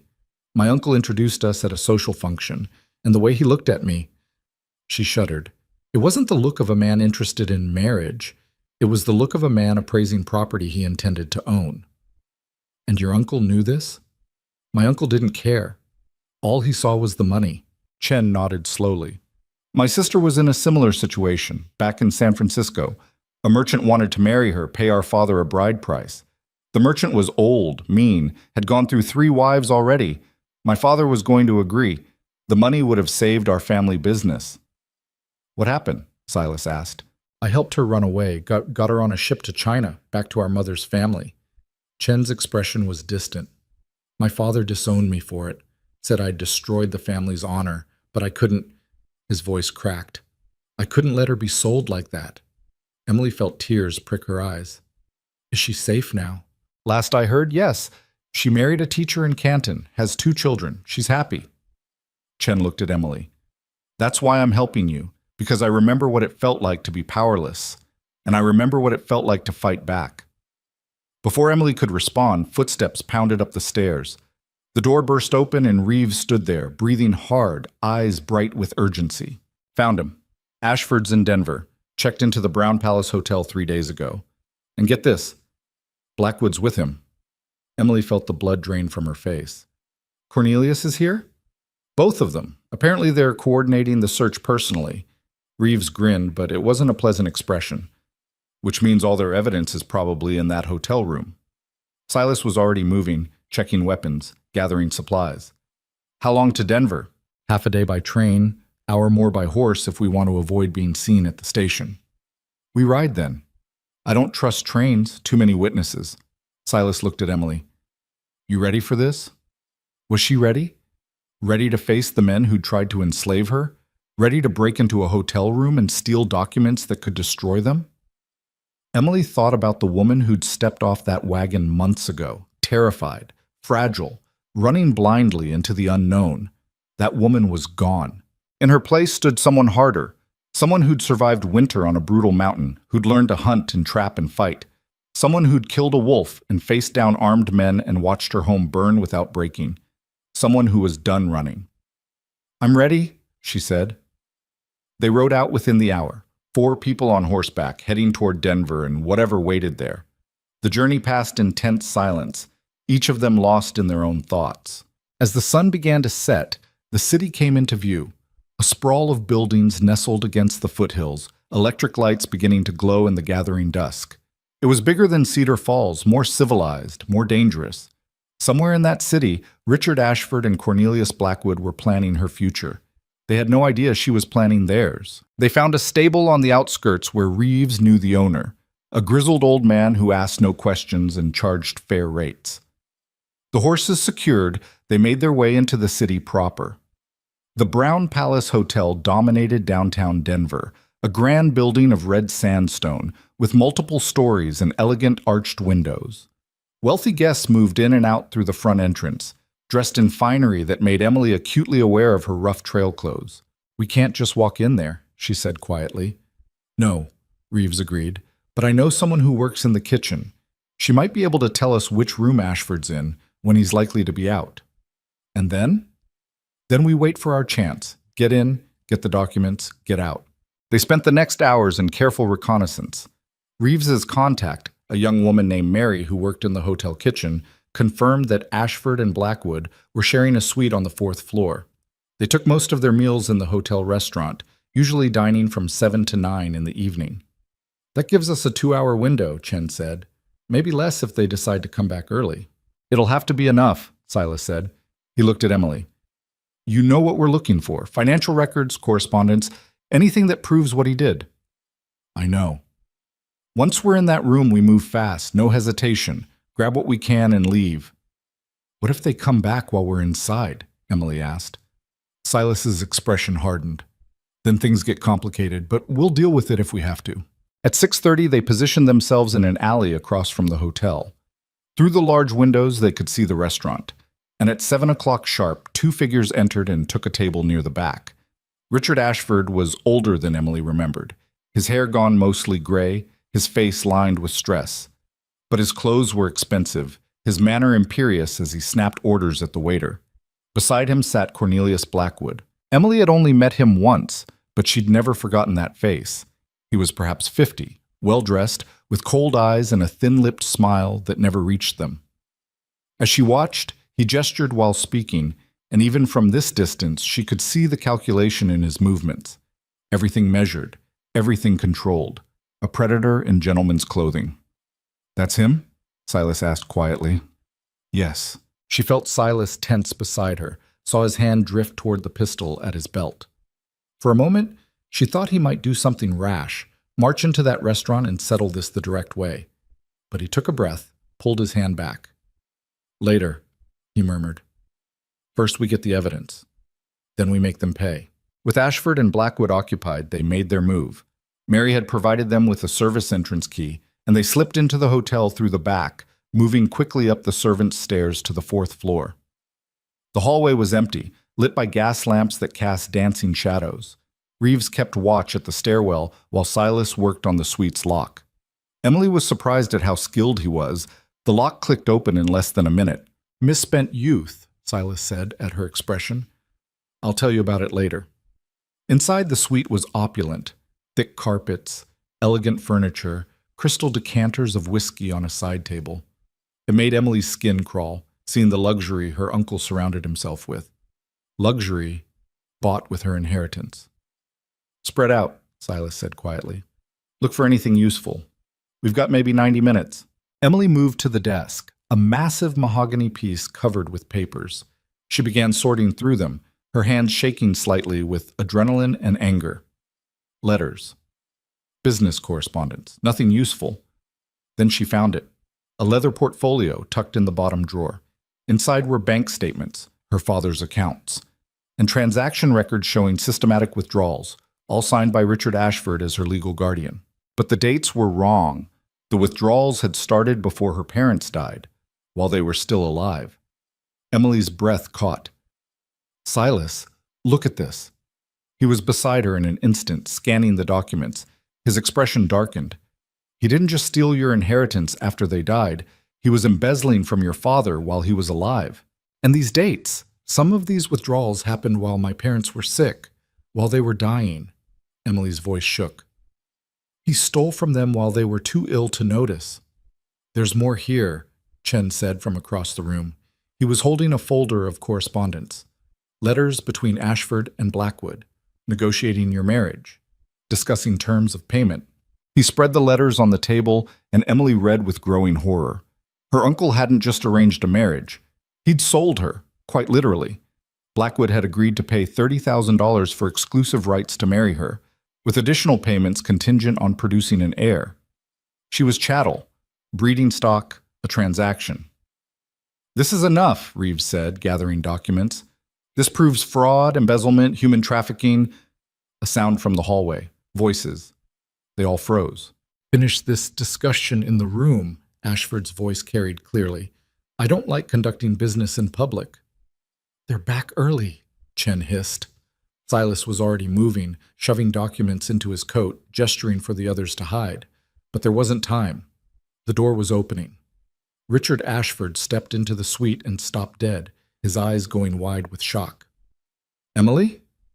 For a frozen moment, nobody moved. Then Ashford's face twisted with rage. "You! How dare you! Guards! Guards!" Silas stepped forward, putting himself between Emily and her uncle. "Nobody's calling anyone." "You must be the mountain savage she's been hiding with." Ashford's lip curled in disgust. "I should have known. She always did have low standards." "Better than yours," Emily said, finding her voice. "At least he didn't steal from his own family." Blackwood entered behind Ashford, and his cold eyes assessed the situation instantly. "This is unfortunate. Richard, perhaps we should—" "We're taking those documents," Silas interrupted, "and we're walking out of here. You can either let that happen peacefully, or—" "Or what?" Ashford sneered. "You'll shoot us? In a hotel full of witnesses? You're not that stupid." "Maybe not, but I am that desperate." Silas's hand moved to his gun. And desperate men do unpredictable things. Blackwood held up his hands placatingly. "Let's all remain calm. I'm sure we can reach an accommodation. Emily, my dear, whatever this man has told you, don't." Emily's voice was like ice. "Don't pretend to care. Don't pretend this is anything other than what it is. You bought me, like livestock. I offered your uncle a business arrangement, a marriage that would benefit both families. You offered to pay for access to my body and my womb. That's not marriage. That's slavery." Something flickered in Blackwood's eyes. Anger, maybe, at being called out so directly. "Such dramatic language. You always were prone to hysterics. And you've always been a monster," Emily shot back. "Tell me, Mr. Blackwood, how did your previous wives really die?" The room went very quiet. Blackwood's expression didn't change, but Emily saw his hand clench at his side. "Careful, girl. Slander can have serious consequences." "It's not slander if it's true." "Enough of this," Ashford snapped. He turned to Silas. "You want to leave with those documents? Fine. Take them. They prove nothing that can't be explained away by competent lawyers. But you leave Emily here. Not happening, Silas said flatly. She's my legal ward. She belongs— I belong to no one, Emily interrupted. Not you. Not him. Not anyone. She stepped forward, drawing strength from Silas's solid presence beside her. I'm done being property, done being afraid. You want me back? You'll have to drag me, and I promise you, Uncle, I've learned how to fight. Ashford's face reddened with rage. You ungrateful little, everything I did for this family, to save us from ruin. You created that ruin. You gambled away my father's fortune. You stole from him while he was dying. Emily's voice rose. And then you tried to sell me to fix your mistakes. It was for the family. It was for you. Everything has always been for you. Ashford lunged forward, his hand raised to strike her, but Silas moved faster, his fist connecting with Ashford's jaw with a solid crack. The older man went down hard, blood streaming from his split lip. Blackwood's hand moved toward his coat, going for a weapon. Chen was faster. His knife appeared in his hand like magic, the point pressing against Blackwood's throat. I wouldn't, Chen said quietly. Blackwood froze. Here's how this is going to go, Silas said, his voice deadly calm. We're taking the documents, we're taking Emily, and you're going to stay right here, quiet as church mice, until we're long gone. If you raise an alarm, if you try to follow us, if you so much as twitch wrong— He looked at Blackwood. My friend's hand might slip. Understand? Blackwood's eyes were full of cold fury, but he nodded slightly. Good. Silas gathered the last of the documents, handed them to Reeves. Let's go. They backed toward the door, weapons still trained on the two men. Emily took one last look at her uncle, crumpled on the floor, and felt nothing but contempt. This was the man she'd been running from, the man who'd controlled her life, her future, her very identity. He looked small now, pathetic. Goodbye, Uncle, she said softly. I hope you rot in prison. Then they were out, moving quickly down the hall, down the stairs, through the service entrance and into the night. They didn't stop running until they'd reached the stable, mounted their horses, and put Denver far behind them. Only then, miles away on a dark road under cold stars, did they finally slow down. Emily's hands were shaking, her heart still racing. But as she looked at the documents secured in Reeves's saddlebag, the evidence that would destroy her uncle and save her life, she felt something shift inside her. Freedom. Real, tangible freedom. We did it, she said, her voice filled with wonder. We actually did it. Silas reached over, took her hand. In the moonlight, his smile was fierce and proud. We did it, he agreed. And as they rode through the night, Emily realized something else. Whatever came next, whatever challenges they still faced, she wouldn't face them alone. She had Silas, she had allies, she had evidence and truth on her side. But most importantly, she had herself. The woman she'd become, strong, capable, unbreakable. The fragile city girl was gone forever. In her place was someone who'd earned her freedom through blood and fire and sheer determination, someone who would never be anyone's property again. They rode through the night and into the gray dawn, putting as much distance between themselves and Denver as the horses could manage. Nobody spoke much. They were all too aware that Ashford and Blackwood wouldn't stay quiet for long. By now, there would be men looking for them. Maybe lawmen this time, if Ashford had spun the right story. Maybe more hired guns. It didn't matter. They had what they needed. By mid-morning, they reached Harrison Webb's office in a quieter part of Denver, a narrow building squeezed between a pharmacy and a tailor's shop. The sign above the door read, Rocky Mountain Tribune, Truth Without Fear. Webb himself answered their knock, a thin man in his 40s with ink-stained fingers and sharp, intelligent eyes behind wire-rimmed spectacles. He took one look at their road-worn group and stepped aside. Jack Reeves. Didn't expect to see you again so soon. His gaze shifted to Emily and Silas. And with interesting company. Harrison, we need your help, Reeves said without preamble, and we need it fast. Inside Webb's cluttered office, they spread the documents across his desk. Bank statements, letters, transaction records. Webb read in silence, his expression growing darker with each page. When he finally looked up, his eyes were gleaming. This is dynamite. Absolute dynamite. He sorted through the papers again, making notes. Embezzlement, fraud, trafficking, conspiracy. If even half of this holds up in court, it'll hold up. Emily said. "Those are my father's actual bank records, and those letters are in my uncle's handwriting. I'd recognize it anywhere." Webb studied her. "You're the niece, Emily Ashford." "Yes." "And you're willing to go on record? Testify if needed?" Emily felt Silas tense beside her, but she didn't hesitate. "Yes, whatever it takes to stop him." "Good, because this is exactly what my readers need to see. Wealthy Eastern elite coming west and thinking they can buy and sell people like it's still the old days." Webb was already drafting headlines in his mind. Emily could see it. "When can I run this?" "How soon can you have it ready?" Reeves asked. "Front page, tomorrow morning's edition. But I'll need to verify some of these financial details, maybe get a statement from the bank." "You've got 12 hours, Silas interrupted. "After that, Ashford's lawyers will have injunctions filed, maybe bribe the right judges. You need to get this out before they can stop you." Webb grinned. "I like the way you think. All right, 12 hours. But I'm going to need you all to stay close. I'll have questions as I write." They spent the rest of the day in Webb's office, going over every detail, confirming every fact. Emily told her story from the beginning: her parents' death, her uncle's betrayal, the arranged marriage, her escape. Webb took notes furiously, his pen scratching across page after page. "What about Blackwood?" he asked at one point. "You mentioned his previous wives died under suspicious circumstances." "Yes, but I don't have proof of that. Just rumors." "Rumors can lead to investigations." Webb tapped his pen thoughtfully. "If I publish this story, if it gets enough attention, other people might come forward. Servants who saw things, doctors who had suspicions. Sometimes all it takes is one person being brave enough to speak up, and others find their courage." Emily felt a chill run through her. "You think he really killed them?" "I think men who view women as property are capable of terrible things when that property doesn't perform as expected." Webb's expression was grim. "But that's a story for another day. First, we take down Ashford. Then we see what else shakes loose."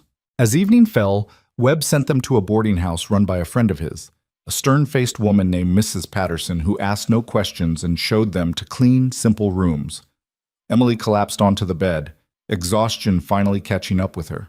She must have dozed off, because the next thing she knew, Silas was shaking her gently awake. "Emily, you need to see this." She sat up groggily. Through the window, the sky was dark. Full night had fallen. "What is it?" "Webb sent a messenger. The story's about to run. He wants us at the office when it does." They made their way through the quiet streets back to the Tribune office, where they found Webb surrounded by stacks of freshly printed newspapers, the ink still wet.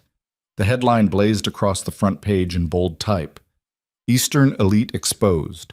Wealthy merchant embezzles niece's fortune. Attempts to sell her in marriage scheme."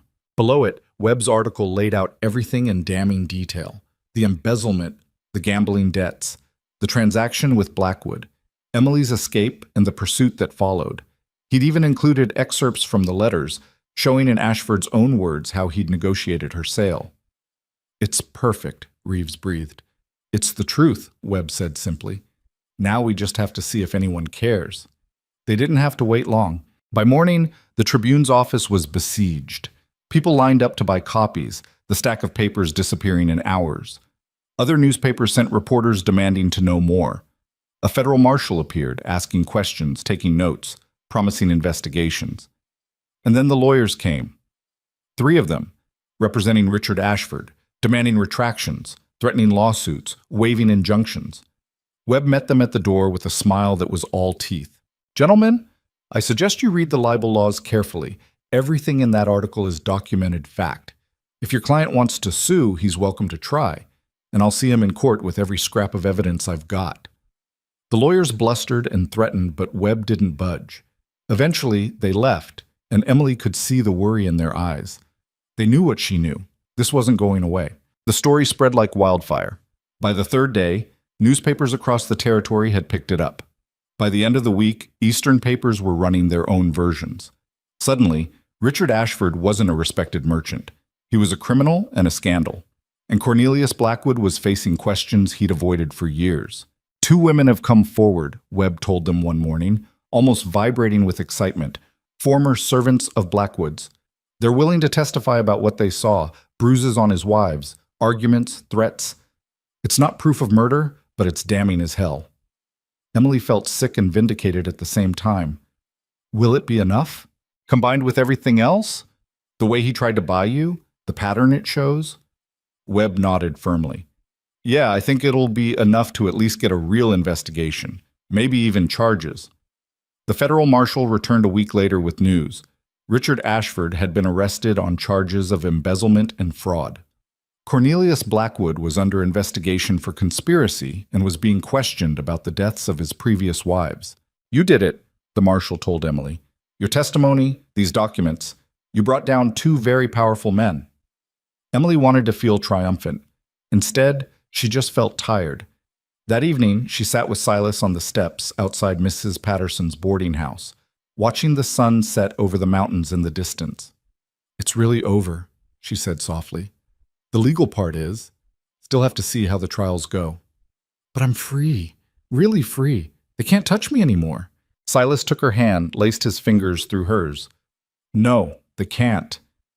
They sat in comfortable silence for a while. Then Emily asked the question that had been weighing on her. What happens now? For us, I mean. Silas was quiet for a long moment. I've been thinking about that. My cabin's gone. Can't go back there. And staying in the city? He gestured at the streets around them. This isn't me. Isn't us. So where do we go? I was thinking maybe we rebuild. Not the same cabin, not the same mountain, but somewhere new. Somewhere we choose together. Emily looked at him. You want to go back to the frontier? I want to go somewhere we can build something that's ours. Not running from the past, not hiding, just living. He squeezed her hand. But only if that's what you want too. You've got options now. Money coming back to you once the courts sort out your father's estate. You could go anywhere, do anything. I could, Emily agreed. She looked out at the mountains, thinking about the woman she'd been and the woman she'd become. But you know what I learned up there? In the cold, in the snow, in the hard work? What? That I don't need comfort, don't need society or fancy dresses or drawing rooms. She turned to face him fully. I need purpose.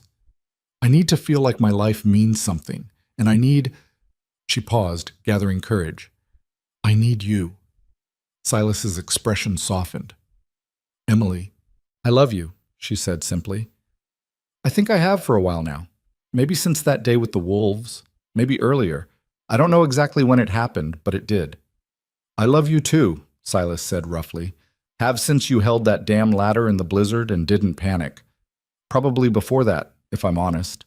He pulled her close, and they kissed as the sun set, painting the sky in shades of orange and gold.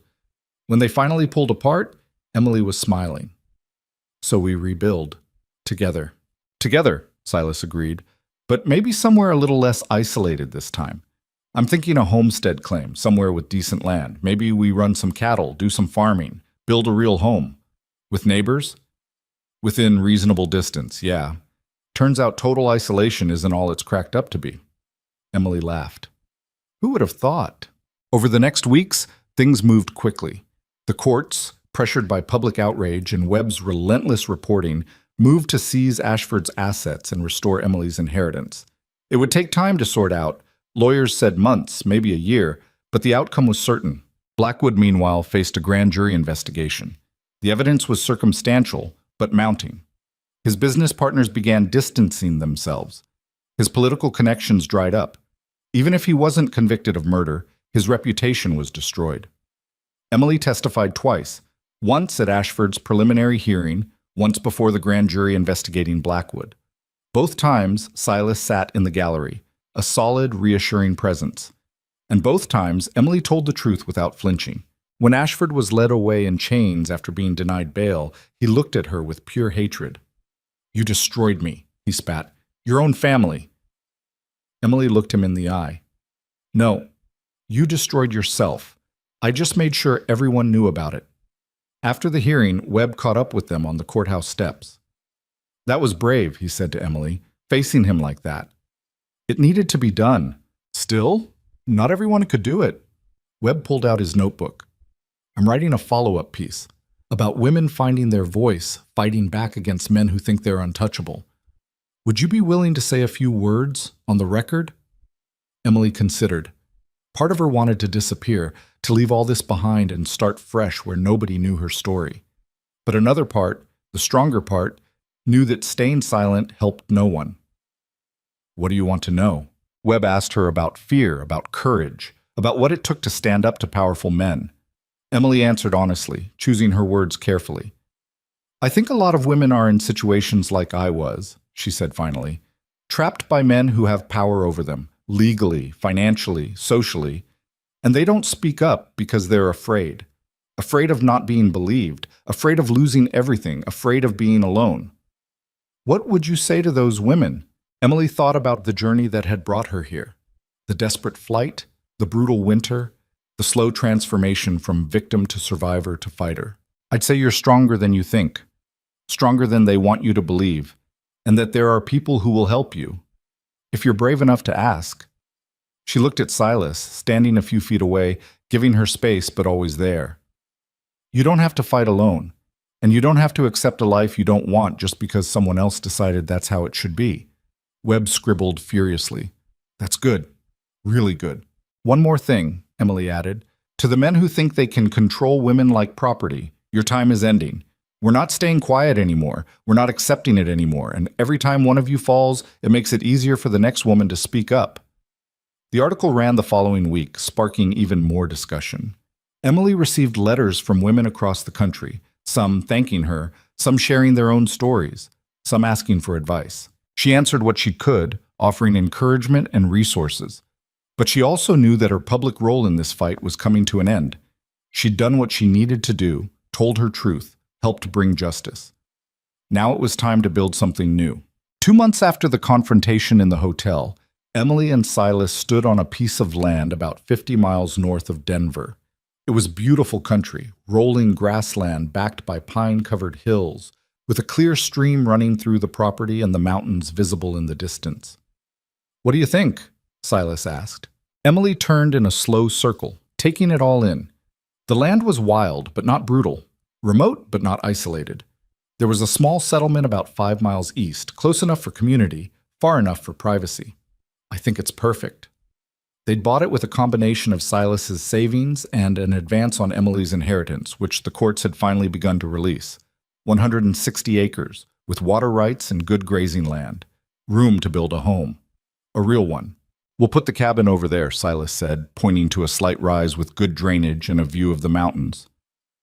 Big enough for a family, if that's something you want eventually. Emily felt warmth bloom in her chest. Yeah, that's something I want. Good. He pulled her close. We can start building in the spring. For now, there's a line shack on the property we can fix up, live in through winter. Another winter in a tiny cabin, Emily said, but she was smiling. Yeah, but this time we're choosing it. This time it's ours. They spent the fall preparing, fixing up the line shack, stockpiling supplies, making plans for the spring building. Reeves and Chen visited once, bringing news from Denver. Ashford's trial is set for March, Reeves reported. Prosecutors are confident. They've got everything they need to convict. And Blackwood? Grand jury indicted him. Not for murder. They couldn't quite get there. But for fraud and conspiracy. He'll do time either way. Reeves smiled. Plus, 2 of his business ventures collapsed when the scandal broke. He's facing bankruptcy. Good, Emily said simply. Chen had other news. I got a letter from my sister. She heard about what you did, read about it in the papers somehow. She wanted me to tell you that you gave her hope, that if you could fight back, maybe other women could too. Emily felt tears sting her eyes. Tell her thank you, and that I hope she stays happy. I will. Winter came again, but this time Emily faced it without fear. The line shack was small but solid, and she and Silas worked together to make it livable. They had enough supplies, enough firewood, enough of everything, and they had each other. On the coldest nights, they'd lie together under heavy blankets, talking about the future. The cabin they'd build. A real house, with multiple rooms, large windows, a proper kitchen. The cattle they'd raise, the garden Emily wanted to plant, the life they'd create. Think we'll make it? Emily asked one night. Really make it, I mean. Build something lasting. Silas pulled her closer. I think we've already survived the hardest part. Everything else is just details. You make it sound easy. It won't be easy. There'll be bad years, hard times, things we can't predict. He kissed the top of her head. But we'll face them together, and that makes all the difference. In March, a letter came from Denver. Richard Ashford had been found guilty on all counts: embezzlement, fraud, conspiracy. He'd been sentenced to 15 years in federal prison. Cornelius Blackwood received 10 years. Emily read the letter twice, then carefully folded it and placed it in the small box where she kept important documents. How do you feel? Silas asked. Satisfied? Emily said after a moment. Not happy, exactly. Justice doesn't undo what they did, but satisfied. They can't hurt anyone else now. That's all we can ask for. Spring arrived with a rush of green and warmth. The snow melted, the streams swelled with runoff, and the land came alive with possibility. They broke ground on the new cabin in April. Silas did most of the heavy timber work, but Emily helped with everything she could: chinked logs, built the stone fireplace, fashioned window frames. They worked from dawn to dusk, and slowly the structure took shape. By summer, they had 4 walls, a roof, and windows. By fall, the interior was finished. A large main room with the fireplace, 2 smaller bedrooms, a proper kitchen with a cast-iron stove Emily had ordered from Denver. It wasn't fancy, but it was solid, well-built, and completely theirs. The night they moved in, Emily stood in the middle of the main room and just looked around. Light from the fireplace danced on the new log walls. Through the window, she could see the mountains in the distance, the same mountains that had tested her, changed her, made her strong. What are you thinking? Silas asked, coming up behind her and wrapping his arms around her waist. I'm thinking about that woman who stepped off the wagon a year and a half ago, scared out of her mind, completely unprepared, with no idea what she was doing. And I barely recognize her. Emily leaned back against his solid warmth. She was so fragile, so certain she'd fail. But she didn't. No, she didn't. Emily turned in his arms to face him. You know what I learned through all of this? All the running and fighting and surviving? What? That strength isn't something you're born with. It's something you build, like this cabin. One day, one choice, one moment of refusing to give up at a time. She smiled. That woman on the wagon had no idea she was strong, but she was. She just needed the chance to prove it. Silas cupped her face gently. I'm proud of you, of who you became. I'm proud of us, of what we built together.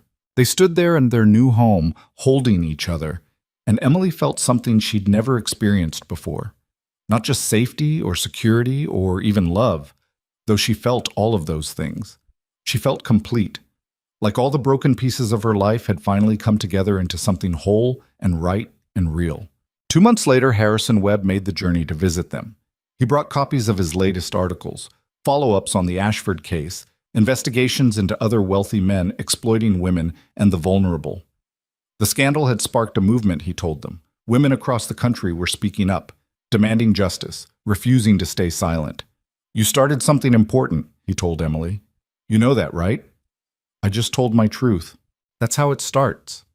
One person brave enough to speak up, then another, then another. Webb smiled. You're a symbol now, whether you want to be or not. The woman who fought back and won. Emily wasn't sure how she felt about being a symbol, but if her story helped other women find their courage, she could live with it.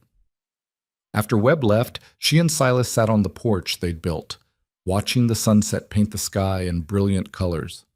Any regrets? Silas asked. Emily thought about everything she'd been through. The fear, the pain, the moments when she'd been certain she wouldn't survive. But she also thought about what she'd gained: strength, purpose, love, freedom. No, she said firmly, not a single one. Not even the parts where you nearly froze to death? Emily laughed. Okay, maybe I could have done without some of the near-death experiences, but the rest of it? The growing and changing and becoming someone I'm proud to be? She shook her head. No, I wouldn't trade that for anything. Silas pulled her close, and they sat together as the light faded and stars began to appear in the darkening sky. Emily thought about the future stretching before them, uncertain in its details but solid in its foundation. They'd build a life here, raise cattle, plant crops, maybe eventually raise children who'd grow up strong and free and unafraid. But more than that, they'd proven something important, that you didn't have to accept the life others chose for you, that you could fight back, even when the odds seemed impossible. That strength came not from never being afraid, but from being terrified and doing what needed to be done anyway. And that love, real love built on respect and partnership and shared struggle, was worth any price. The fragile city girl who'd arrived in Colorado desperate and running was gone forever.